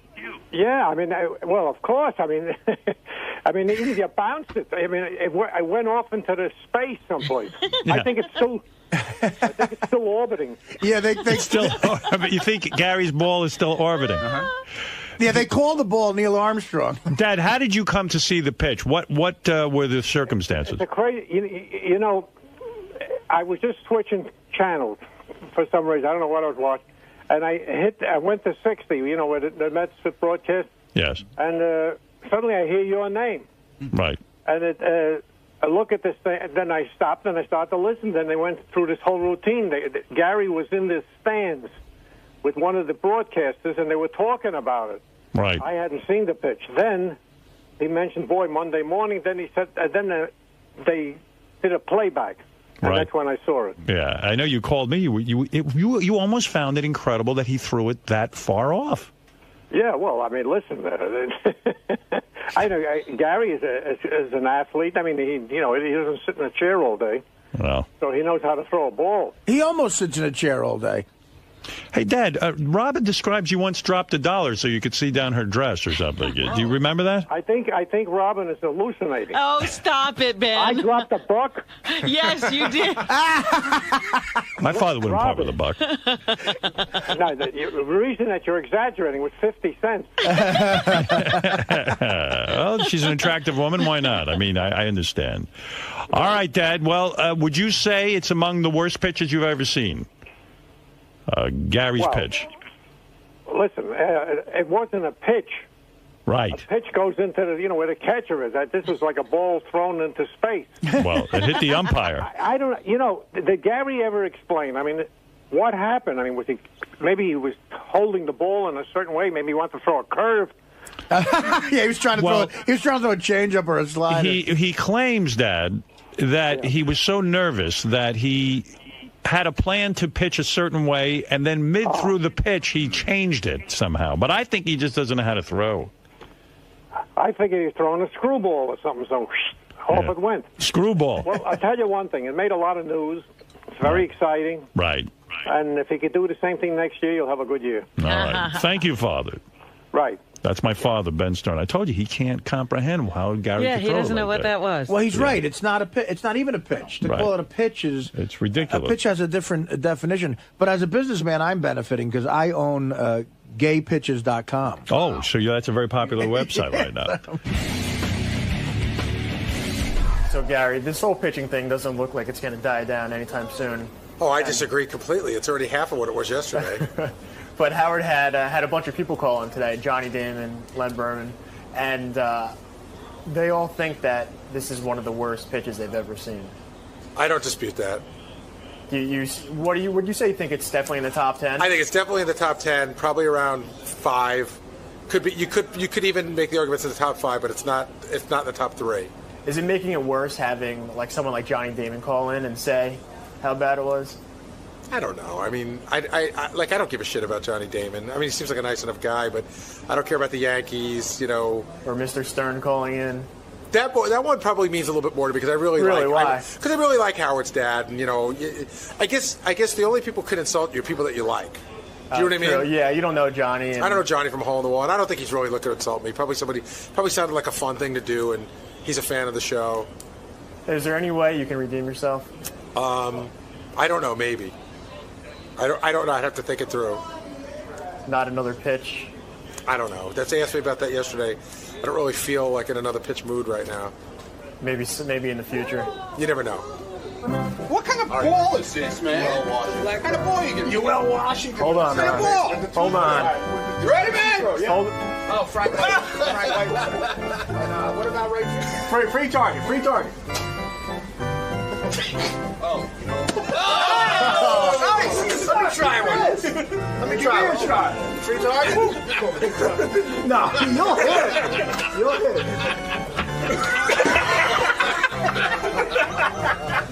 I'll give you a free target. Free target.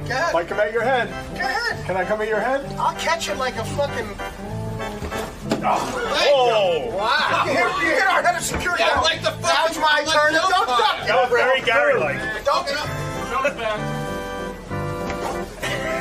Go for two? Give me that, Brad. They could.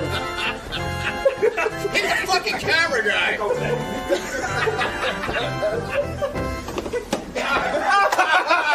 How's it going? Good. How about you? Good. Hey, you know what I should know about? This guy, he's an angry cameraman. You should know about that. Yeah, you should know about it. It's Cupcake Wednesday. Right. Very exciting. No news. We got a bunch of strippers coming in. Yeah. Gary's stamped out. Not yet. I think today. Oh, today? Yeah, I think today. Already broke up yet? No. Still here and Steady as still they with go? the chick. Okay. Carry on. So what's new with you, Sam? Not much. Happy to be here. All right. Welcome back. Thank you. Have fun today. Okay. All right. Hey, by the way, Sam Simon stopped by. He got a TV show. Sam, you know, is a friend of our show. He's a guy who developed. He was one of the original guys who developed the Simpsons cartoon. He also went on to direct episodes and write episodes of.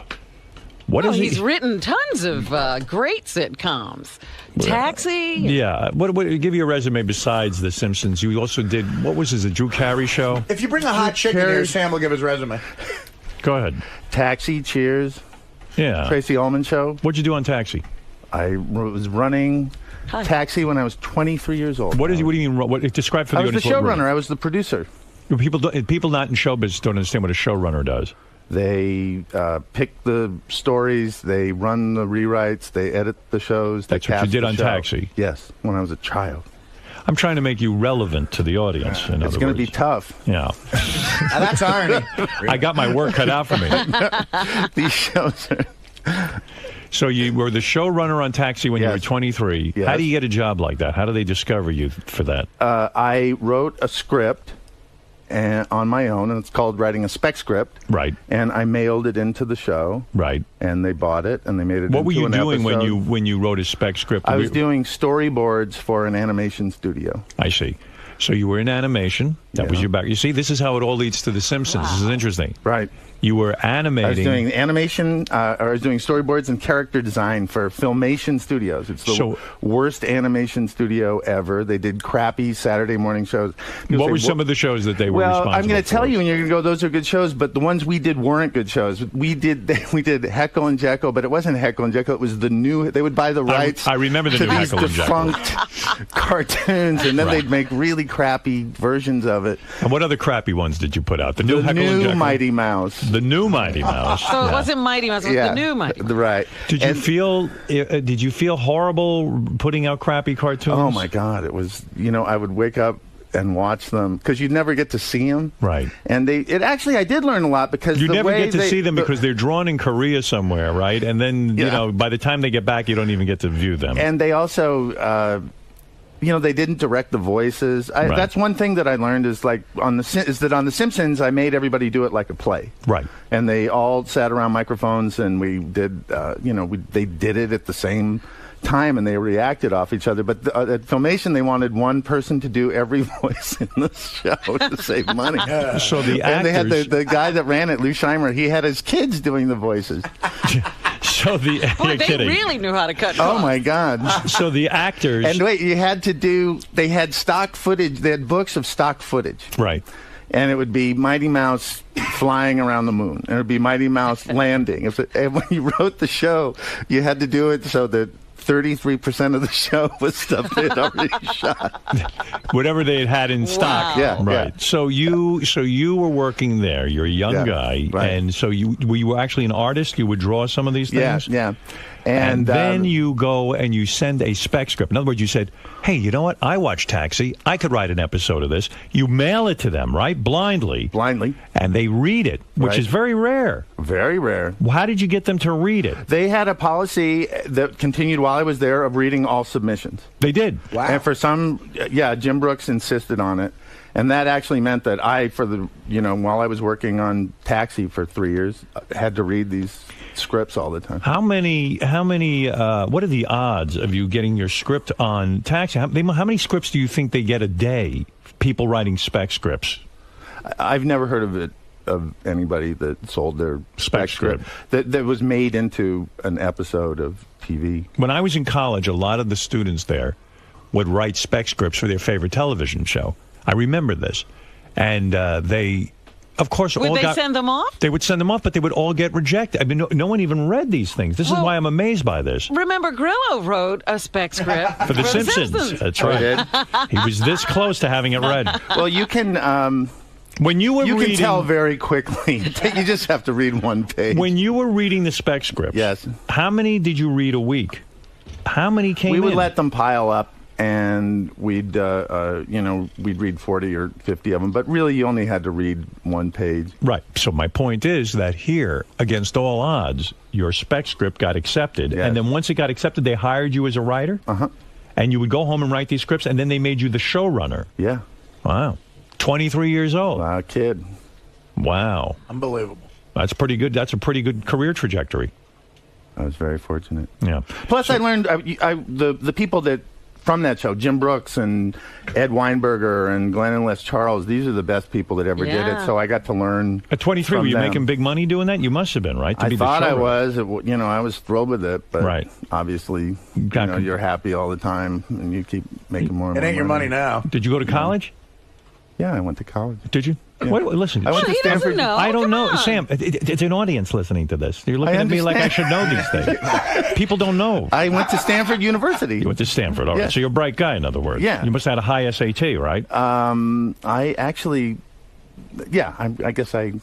Were you getting laid in college, or you didn't start getting laid till you got out of college? No, I got laid in college. You did get laid? Yeah. All right, I never know with you. He played football, Howard. Did you? Yeah, in college. I didn't know that. Yeah, he did. I didn't play football in college. Football, high school. I actually, I was. They were interested in me playing football there. Yeah.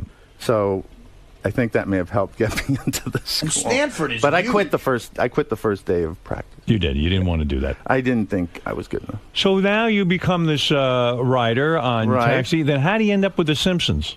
I was the executive producer of a show called The Tracy Ullman Show. Right. And The Simpsons were Matt Groening created. Is that where you went from Taxi? You went right to The Tracy Ullman Show? No, I went to Cheers. What did you do on Cheers? Same thing. Showrunner. Writer, showrunner. Right.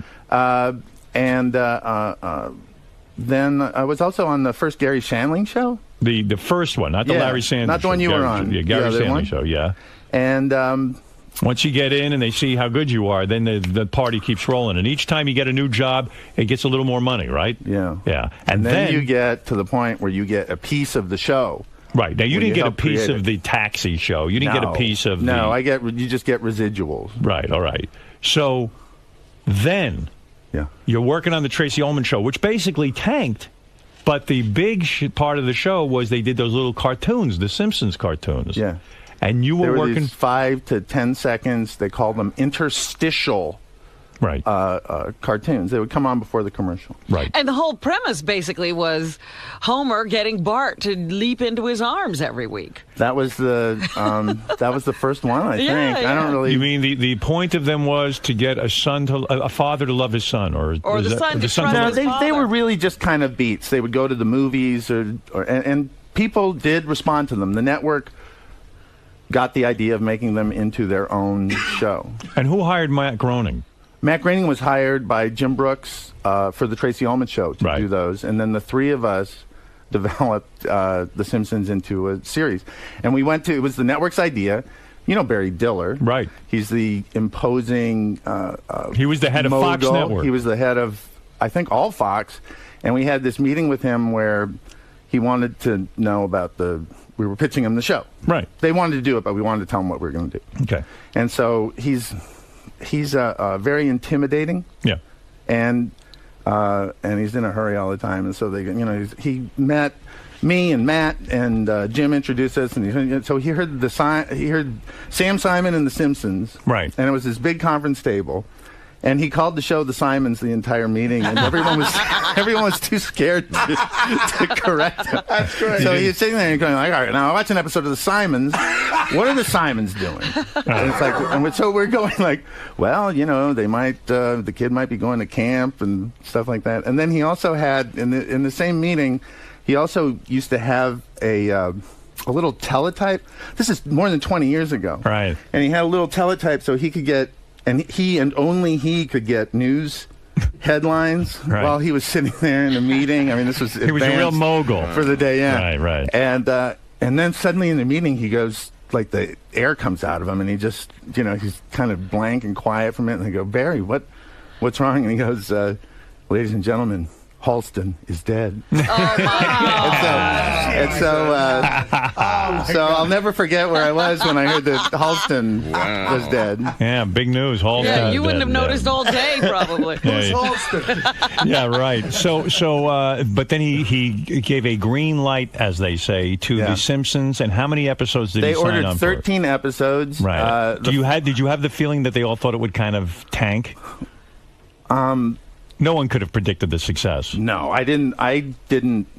Barry Diller certainly probably was like, okay, I'll approve this, but gee, I don't know, a Not cartoon. for much. They actually saw. I think fans of the show know that we did a first episode that was a disaster, and there's lots of different explanations for why it was bad, but it was bad, and we ended up fixing it later on. But we decided not to panic because we had another episode coming in. And why was it bad, the first episode that you did? The director was from Saturday Morning Animation, and he took a lot of liberties with the script. I'm not sure the script was as good as some of the other ones. There were a lot of reasons. It was the first one, but because it was an animation production line, another one was going to be coming in a couple weeks. What you're describing is that also with animation, once you write the script and you record the voices, it's all locked in. You can't go back and edit because it's all drawn in Korea. And no, we could edit a lot. The mouth movements are very imprecise. We could redub lines. We could take footage from other episodes. So we actually did, and we made them long so we could edit them. I see. So we could take a minute out. But anyway, we got this second show, and we loved it. It was what we thought the show should be. We were all thrilled, and that's the one we showed to Fox. Right. And it was the quietest. No one laughed. No one liked it the entire time. And I remember Barry said, "How many of these did we order?" That was his. You're saying you're sitting there in a room. This is your baby, so to speak. You've worked on it now for months. Yeah, years. A year, yeah. And then Barry Diller sits there in the meeting watching this thing. He's the head of Fox Network, and he goes, "Boy, this is." Well, I don't want to disparage Barry Diller. No, I mean, he greenlit the project. Yeah, he was smart enough to do that. It was a thing that were the ratings big right away? It was the highest rated show in the history of Fox when it debuted. That's right, and probably now Fox would probably be less likely to put a cartoon on in prime time because they're a little more successful. But I remember back then they didn't have a whole lot to hang their hat on, so you probably could get more shows approved there, avant-garde type shows or shows that aren't necessarily network fare. They were taking chances. I mean, that was a huge chance. I mean, it's weird to think that people were saying, can a cartoon succeed in prime time? Right. And then they were also saying, well, will you be able to syndicate the show? Right. You know, what I guess. What kind of life does this have? Well, you know, I guess maybe you could put on at 3 in the afternoon or something. Of course, it runs all during the day, everywhere in the world. And because you were one of the originators, you owned a piece of it. That was probably your first time you owned something, right? Something, something big, worthwhile, something worthwhile, yeah. And the rest, as they say, is history. I mean, you made so much money in that thing, and it still makes money. It still generates money. Sure. People tell me people tell me, you tell me that the people are Sam. No, well, that's really not Sam. It's everyone around Sam tells me that there was I forget who told me, but at one point someone said to me, Sam has a piece of the merchandising, has a piece of everything, and he goes, and do you know Sam sold his merchandising? And do you know that Sam now got the rights back to his merchandise? He bought it back. He didn't buy it back. It reverted back to him. Oh, he only sold it for a little while. The show has been on the air for so long. It became available again. Wow. I actually, I got a really good deal on the DVDs. Right.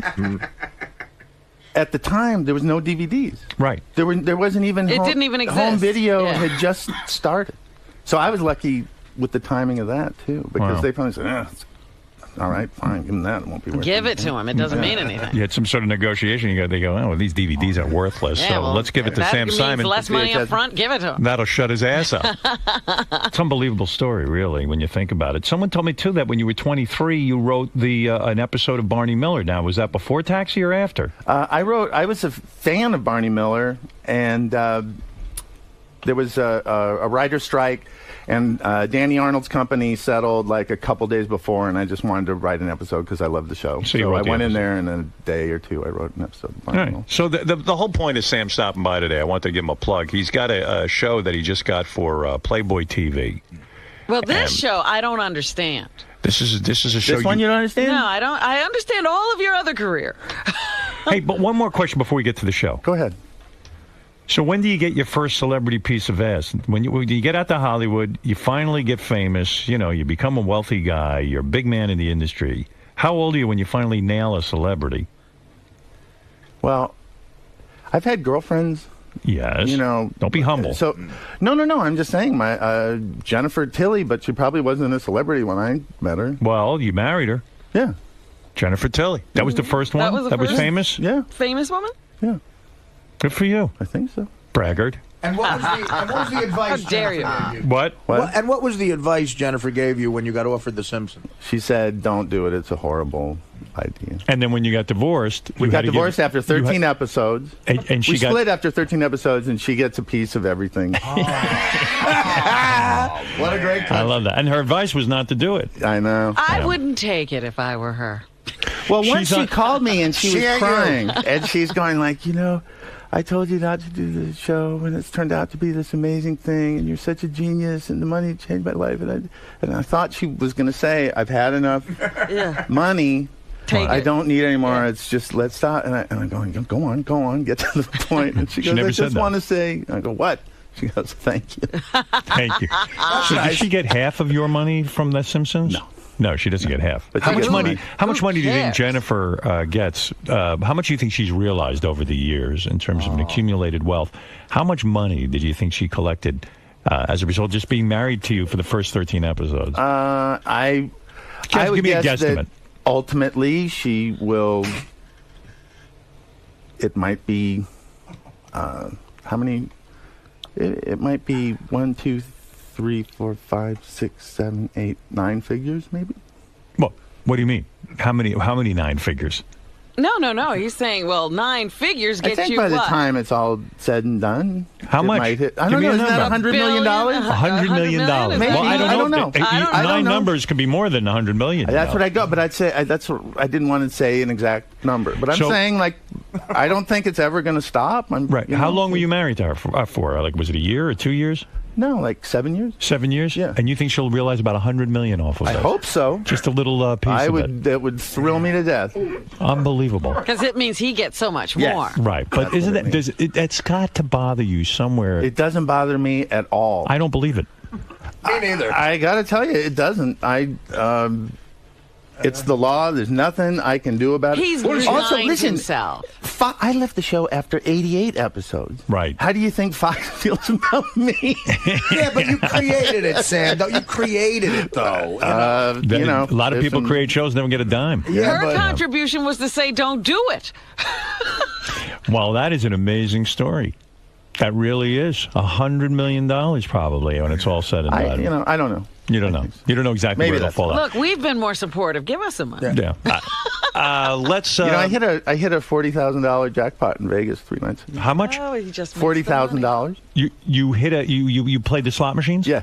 So what happened? You go there. How much money did you invest in the slot machine? In this one, probably about $50. $50. You stand there playing with the old ladies with the buckets. The reason because you're talking about this money, and I tell people I hit a $40,000 jackpot. The reaction is always, "Oh, good for you." Yeah. Money goes to money. They do say that. Is the smartest how person? Nice. I was worried. Is the smartest person in show business Jennifer Tilly? Yes. Oh, man. She is, right? Wouldn't she say? Because she has done the best out of any actress that I know of. I always thought it was Stuttering John, but now it's Jennifer Tilly. Right. Hey, by the way, I understand, too, Sam took his money and actually devoted a lot of his money to helping animals. Yeah, it's and has amazing. this wonderful operation in Malibu where they bring these dogs and then they retrain them to become hearing dogs for people who are deaf, people who are blind, this kind of thing. We also started a new program where we're training dogs to be certified assistance dogs for vets with post-traumatic stress disorder. So it helps people, too. Right. Yeah, it helps everything. By the way, I understand, because you wrote me a note. You were very upset when you heard that Scott DePace hit his dog, right? Our director, our TV director. You were unbelievably upset with him, weren't you? But it's just, listen, this guy has so many crazy beliefs. You know? Right. You mean his dog? How did you feel when you learned that Scott was beating his dog? There's the guy. There's Scott. Beating is not what I was doing. Describe to Sam what you did so Sam can correct you. If that's a dog's ass right there, go ahead. Sorry for the people on radio. Yeah, right. Her ass. I would go. No. Oh my God. That's horrible. You don't have to do that. The microphones get that. And why did you do that? I did it because that's how I've trained all of my dogs, and it's always worked. Well, see, the dogs are amazing because they're the ones that figure it out. You know, you don't need to do. You go no. You go like this. Bark at them. You go no. Yeah. You know, as a matter of fact, I've even learned that saying no isn't even necessary. You just give them a lot of praise. You don't even have to go no. Positive reinforcement works incredibly well with animals. What's the downside to smacking them on the ass? I think I've done it maybe 20 times. 20 times? Yeah. Wow. To this particular dog. Yeah, to this dog. But you've been doing it for years. I know you were very angry with him, Sam. Well, I thought, you know, even Hitler, they said, was nice to his dogs. Another fascist, but I guess. Listen, man, I love my dogs. Scott. You know what? I didn't hear exactly what you said. I heard it was pretty bad, and you know, I can raise my dog however I want. Sure, no one's I'm not stopping you. doing anything bad to her as far as I'm concerned. You don't need to hit your dog. Because you have money. You can do whatever you want. No, you cannot do whatever you want to your dog. Well, no, you can't. He's right. Sam is right. Yeah, I am right. So stop blocking it. But you know what I meant by that. And just because you can throw money at the situation and have trainers and stuff, I'm not willing to do that when I can get the same result out of smacking her on the ass. You mean you won't take the time to teach your dog the right thing, and you have to beat I'll the teach animal? the dog the right thing my way. It takes no more time. It takes no more effort. There's something in you that wants to beat an animal. No, it's not. See, that's what this is all about. Yeah. There's a lack of I love that. Same thing. It's lot why of anger. you like Howard goes it's fishing. It's a Republican thing. Howard goes No, I don't. fishing. Not anymore. No, you stopped. I stopped. Then you're crazy. No, I stopped. Howard's an animal rights activist. Was bothering me. Don't say that, because there's a crazy guy who'll call in now and start screaming Yeah. that he's not really. Hey, by the way, your dog Cookie is on the phone, Scott. He wants to say something right now. Cookie, hi. Yeah. What are you saying? Cookie. You hate your owner? You don't like when Scott beats you, do you? Bark once if you hate Scott. All right. Bark twice if you hate Howard. If you love Sam Simon and you think he's saying the right thing. Yeah, there you go. All right. Well, there you go. There's Cookie. Great. Cookie DePace. The real to rescue Cookie. You should see can't have her. Whenever I say to Cookie, I mention Scott's name, he starts to growl. Watch. Scott. Scott. Say what I'm saying. You realize that you're the minority in this. As far as this room, no. But and you hate minorities. The whole country, you'd be left probably 10%. Everyone. How does that make it right or wrong? Cookie, bark once. Cookie, bark once. Because you're a fanatic. Cookie, bark once if you are jealous of Jennifer Tilly. All right, that's what I thought. Cookie with the timing of Bud Abbott. Thank you, Cookie. All right. Artie looks good. Look at Artie. Thanks, Sam. Artie's pulling himself together. You look good. I'm pulling it together. All right, thank you, Scott. Go ahead. You know what? You know you're a funny guy, Sam. Scott finally is here. You finally had your chance to confront him, and I think you let him off very easy. I think he was afraid of being hit too. Yeah. Well, listen, no, Sam. You don't want. When I saw him hit that couch with such force. Right. Ralph, hi. What do you have to say? Quickly, Sam, tell the story of how you actually ended up with such a great deal on The Simpsons with the negotiation. No. I'm not going to talk about that. What is this, Ralph? Stop. It's Sam's story to tell. It's very interesting the way how they had to do whatever he wanted, basically, at some point. Sam's shaking his head, not wanting to go down the road. Ralph, no, we're not going to talk about. I think it's a legal issue. Let's go to Josh. Josh, you're on the Ralph air. Up? I don't know. Well, Josh, you're on the air. Oh, he wants to talk about his show. Poker show.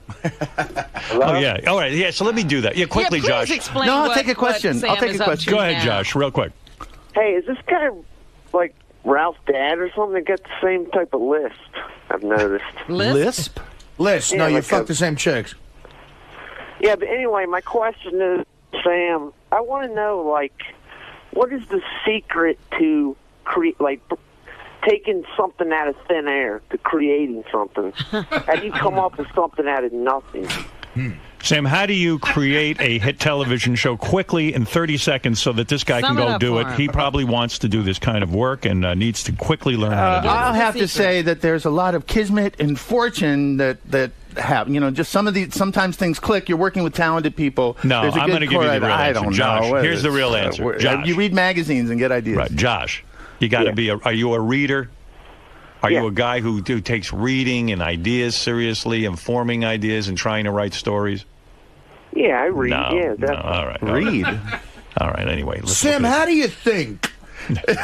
Describe to people how you think and how your thought process is. Yeah, how do you come up with, like, what do they call them, ideas? See Sam Simon on Sam's Game premiering tomorrow night at 9 o'clock on Did you Playboy see it? TV. Did you Now, see any of it? yes. Now, let me understand What'd you something. think? Well, listen, I love cards. Yes. And I saw 5 minutes of it, to be honest with you. I haven't had a chance to really watch the thing. Did you but watch the it's a clip? card game. Yeah, I saw clips. Okay. I saw a card game between yourself and a bunch of people like Artie and Norm Macdonald. Playboy called me up, and they knew that I had a game at my house that a lot of comedians and comedy writers play in, and people have said it's a lot of fun. People have even said it should be a TV show. Right. And this kid Jason Burns called me. I met with Todd Schwartz at Playboy, and they said they wanted to film it and make it into a TV show. Right, right. So it was very, very exciting to have this card game. Yeah, I thought it'd be fun. Yeah, it was a blast. I got to go to Vegas on Sam's dime and lose $8,000 to him. Right. So the show is a card game. And why did you roll your eyes when Artie said he lost? Because I don't know why he thinks he lost it to me. I'm kidding, Sam. I'm busting your chops. Well, most celebrity. Who'd you lose it to? I wrote a check to Sam Simon. Yeah, because I was fronting you the money for the game. That's right. So you lost it to Dave Attell. I lost it. No, Dave Attell lost 15 G's too. I don't know. I mean, and Attell's coming in here later, and he'll explain that. He thought it was for charity. It's kind of a fun show because it's a card game going on. Yeah. And even your ex-wife pops in, Jennifer Tilly. Yeah, well, is she that plays correct? in my home game all the time. And she's great. And yeah, she's a great poker player. She's won a World Series of Poker bracelet. And her boyfriend, Phil Locke, the Unabomber, plays too. Is that right? Yeah. Oh, I didn't know she was going out with a guy who's a actual card player. He's actually the Unabomber. Oh, the real Unabomber. That's his nickname. Ted Kaczynski. Well, Sam, I'm excited because I want you to have a success on the Playboy channel with the card game. The card game goes on, Robin. I happen to I could watch people play cards all day. It's fascinating. And the thing about this show is, like, usually you're watching really good players. Yes. And this show, you get to see, like, what your average neighborhood players, even though they've got some money. It was very interesting because the part I saw, Artie was playing. And yeah, that's some non-standard. That's what people call non-standard play. There was 5 times where Artie had the winning hand going, and he folded. He didn't even know. He didn't. He had no idea. He totally played it wrong because you see what the other guys have in their hand. And Artie would have a low pair of threes or something, and it would even say statistically on the screen, which is interesting too. Yeah. It would say, Artie has a 75% chance of winning. And he'd throw in his cards. And he'd throw in his cards. So I'm going, Artie. Are you sure that was Artie? I don't remember. Yeah, no, it was Artie a couple of times. I wouldn't fold a pair of threes. And then a couple of times you had a very big hand, and Artie didn't know how to bet. The dealer had to correct him, and he could have raised or gone all in. Artie was hilarious on the show, and he just did That's why I such a felt solid bad for favor. Artie. You felt bad for him? Yeah, because he was working so hard at being funny and at making the show, entertaining. Right.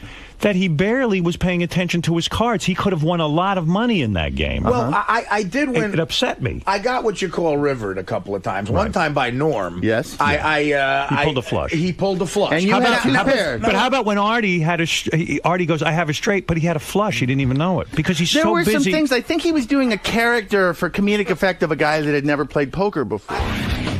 I bet $100. All right, so now you have another chance to push all your chips in. 500 more. Another 500, I'll make it. Okay, so he's raising you 500. 500 more. Come on there, pal. I'm all in. I'm sorry? Now Norm is all in. He's all in now. Woo! Now this is some action. Now there's some action. How much is Norm's all in? It would be all- got you covered. Well, he does have $1,000 chip, I think. Oh, he does? Yeah. Yeah. Well, he still. We'll just still, count it up afterwards. He still have you covered, I think. So it would be all your chips. You want to call? It looks like so left out on I this love one. doing this. Yeah. This is the hand of the show. I just have an 8 high flush. Oh, that's a little of it. That's a flush, and that's Two pair. pair. Flush gonna take it. No, I had a flush. No, you have ace 8. Oh fuck! That's not even near a flush. I kept saying, look, I hate Texas Hold'em. Yeah. I don't like. It's called a meta game. He wants people but to he watch says- at one this, and point he then says- he's going to get all their money next time And I because they. At one point, he think had a high doesn't- flush, and he didn't know it. That was unusual. Look, I play in a real game. I know. You know, so. So you do I don't know. know. What is this game, though? I play in a game with a couple of guys I And used what to do you work. play in that game? We play 7-card stud. We play 5-card draw. 5-card draw. I don't like Hold'em. Because Why don't you like? Tell you why I Why don't don't you Hold'em. like 5-card draw? Well, Why people did you don't laugh really at Artie play for it saying anymore. Yeah, Why not? you see, Sam isn't the hypness. Is this game Ben in black Affleck- and white? Is 5-card Is Maverick in the game? Is 5-card draw a problem because, in other words, there's not that much skill It's like to from it? the Old West. No, I think there's a lot of skill to it. I just don't. It's not really what. If you say poker nowadays, people think mostly Texas Hold'em. Because Ben Affleck played it on Bravo. I'm very rebellious, and that's my problem. I don't like that it's I'm popular. actually with Artie. I like the regular games. You I like the don't- draw game. well, I the like draw stud games. is fine. I love 7-card stud. I love 5-card stud. That's what we play in this game. To Hold'em to me is like 5-card stud. Yeah, well, you could play 5-card but stud. 5-card stud, you practically see the guy's hand. Yeah, but on the other hand, the 5-card draw, you're the beauty of the game is figuring out this incomplete information, and when you're just listen, somebody has 5 cards and they draw a couple. And we also play a game called No Peek, which is a lot like No Peek. We play a game called No Peek, which is a lot like Hold'em. That doesn't help your argument Listen to me. No, about listen this to me. being a real. I'm not going to win a verbal argument with you, Sam. You created the Norm Show. But so Let's play some No Peek. here's what No Peek is. Everybody gets everybody. I know, but let me explain to the audience. Like everyone knew. Yeah, you and John Elway went to Stanford. Everyone knows that. So listen. I'll explain No Peek for the people who don't know what it is, and I'll show you how it's like Hold'em. You lick the card and you put it on your forehead facing out. No, that's Injun. Oh, okay. Okay, that's Injun. That's a good game too, but that's silly. All right. What No Peek is, everybody gets 7 cards dealt to them. Face down? Face down. All right? First guy, you ante up, whatever the ante is. First guy turns over a card. He's got a king. He bets based on the king. Right. Next guy turns over all his cards till he beats a king. So if he has a 10, a 2, then he gets another 10. Now he's got a pair of 10s. All right? Yeah. The pot gets enormous. And the juice you get as a degenerate is unbelievable. So now that guy's got 2 10s. Yeah, but there's not a lot of skill. You don't have to. Fuck skill, it's gambling, man. Yeah, no, Artie, but that's not an art. That's I not don't a give skill. a fuck about an art. But you can't. What's the biggest pot you ever lost in No Peeky? No Peeky. $42,000. But you can't bluff a guy out with No Peek. I don't, but I understand bluffing out. Listen, Yeah, that's the fun on of poker. Sam's show, and Sam's wrong. I wasn't trying to pretend like I always forget how to play because I don't like it. And I'll tell you what. You were really funny, and thank you for doing it. Listen, and Why don't you deal just one card to everybody? I was It's being the same like, thing. No, it's not because the pot won't Right. get as big. Why don't you just? Well, guys, you're not getting me. Why don't The you just- pot won't get as big. You Why keep don't you betting on all every put fucking a card. lot of money in But why at the not bet on beginning whether or and just not- deal one card Why to not bet on everybody? when that light bulb will blow I'll up? do that with you right now for $50,000. I mean, listen. Here's the key to poker, right? Patience. Okay, but then it becomes like a job. In Hold'em, if the 2 cards you got are shit, you fold every fucking time. No, you don't. Listen, You folded on good hands. I know, Howard. I understand, and I was acting like a jerk off. I might have had a drink or you were two. because you were. I don't know. You were upset Were you or drinking? something. I had a couple of drinks. Yeah, I was partaking in some shit at that point. And You also ate a hamburger during the middle of the game. because a hot chick was bringing me a hamburger. I had 8 of them. I ate her a hamburger just to talk to the broad. Right. And some of the chicks were smoking. So, by the way, when you shoot your show, no the one show- cares about me. No, I get it. I hear it. We get it. We I get know, it. but you don't get it because We get it. You like a different game. I know, but here's the thing. Sam is a professional poker player, practically. That Unabomber guy, Jennifer, Norm Macdonald's almost a professional poker. Me and Attell play poker. So it's like, I'm not going to play one-on-one with Jordan for fucking $8,000. I wanted to have a fun time, and I did. And Sam is my brother, and I thank you for the opportunity. What you are claiming, Artie, is that on Sam's show, it should have been you give everybody $50,000 of, say, fake money.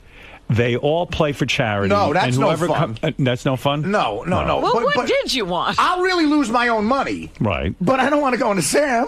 Well, you can't have a game unless you would rather go to a casino? No, I'd rather go to the American Dog Fund, wherever the fuck you want. On your TV show, do you win most of the money on the show?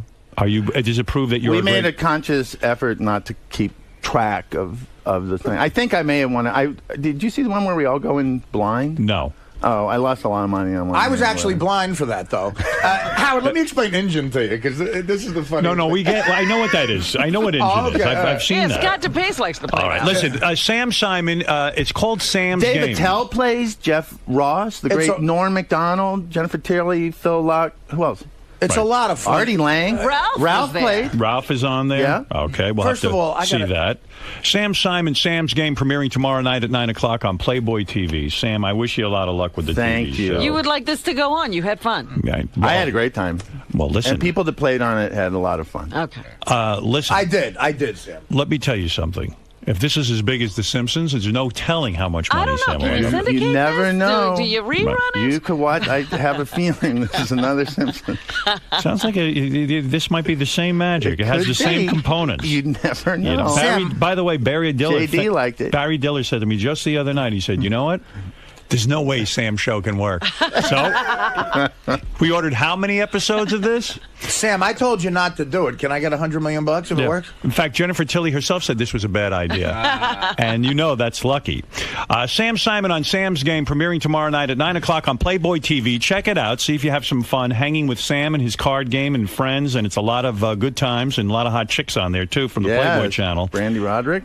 Brandy Roderick. Beautiful girl. Yeah. I sat next to her, Howard. Beautiful girl. Talk about why I couldn't concentrate. Right. But she's also, like, really cool. Yeah, she's a lot of fun. Very nice, very nice. That's what she I actually hear. was very nice. But, that's true. I'm trying to play poker. I'm drunk. I got a playmate next to me. Yeah, 2 threes. I don't know what the fuck it is. Yeah.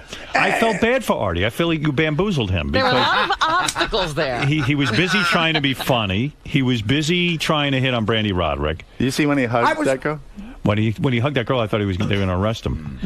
What girl did I hug? I don't even remember. You hugged doing a girl. You got in her space. You Which shouldn't girl? have. There was a girl sitting there. Stacy. Stacy. No. Is he like a masher on it? Yeah. Am I like a masher? No, Robin, I was on there like, William F. Buckley. But anyway, it's a fun show. It actually is. It was so much fun to be out there with Sam and play, and with guys like Ross and Attell and Norm and Sam. It was great. That's right. And good luck to you. Thank you. Playboy Channel, Sam Simon, Sam's Game, premiering tomorrow night at 9 o'clock on Playboy TV. You made the point that Sam has the ability to hire trainers and go about things in his own slow way and doesn't have to train a dog and keep it from peeing on his floor and stuff like that. Listen, I could spend thousands of dollars and get a trainer and do all that stuff. I don't feel like doing that. I'd rather spend that money on the golf course. Thank you.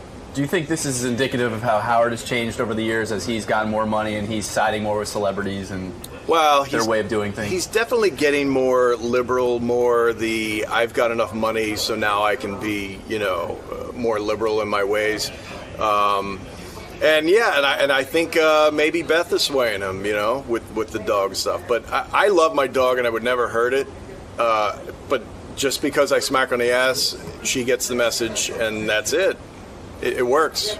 Do you think there's a certain smugness about Sam, the way he goes about making his points? Because it seems like if he were able to present his point in a nicer way or a more constructive way, you might be willing to listen to him. I'm not really willing to listen to anyone around here, so I don't think anything he could say in any way would sway me unless he... if someone said, hey, I'll train your dog for free, I'd say, all right, fine, you going to pick her up too? Maybe, but... listen, when you do something and it works, my whole life I've had dogs, my whole life I've done it this way, my whole life it's worked. Suddenly there's a bunch of idiots in there going to tell me a new way and that's the only way? It's not true. And they're also trying to paint Cookie as like an abused dog, when in fact she's probably a very happy and well-adjusted dog. You know what she did this morning? I sat on the couch as I was making my coffee to get ready for work, and she comes up on my lap and just starts rolling all around and cuddling, and she's a great dog. So she loves me. This is just a bunch of liberal spin on how to raise your animal, and it's just horrible. Sam, was it good to? Did you enjoy confronting Scott today about the animal rights issues and stuff like that? This is, I mean, we were having fun in there, but people shouldn't hit their dogs. Do you think your comparison to Hitler was a little harsh? No, I think it's completely appropriate. I think his politics are driven by the same lack of empathy and selfishness that Adolf Hitler had. No, I don't think I mean, obviously he's not Hitler, but I think it's apropos. Do you see any bit of his point that maybe tapping a dog on the butt is a little different than abuse or than, really making your dog fearful of you, and it's more so a quick disciplinary act rather than trying to instill fear in the dog? There's all sorts of theories about dog training. It seems to be that positive reinforcement works the best. Right. So, dogs figure it out. They train themselves. Most of the time. Hitler, I apologize for that. I'll say it. Scott's an animal. Scott's Hitler. I think Sam should hit Scott like Scott hits his dog. See if he could train him. See if he could get him in line. If you were my dog, I'd like use a Guys, can we not block up the hall? Shut up! Could you move out of there, please? Scott, discipline Ron. Discipline Ron. Could you not block up the hall? No. Why do you always have to do the interviews right in the middle of the floor? Ronnie. I don't get it. This is a show. This is work right here. But you're blocking two entrances here. You can't fucking move over there. Scott's standing right here. Yeah. Hit him on the ass. Come on, hit him on the ass. Fuck Come on, get him.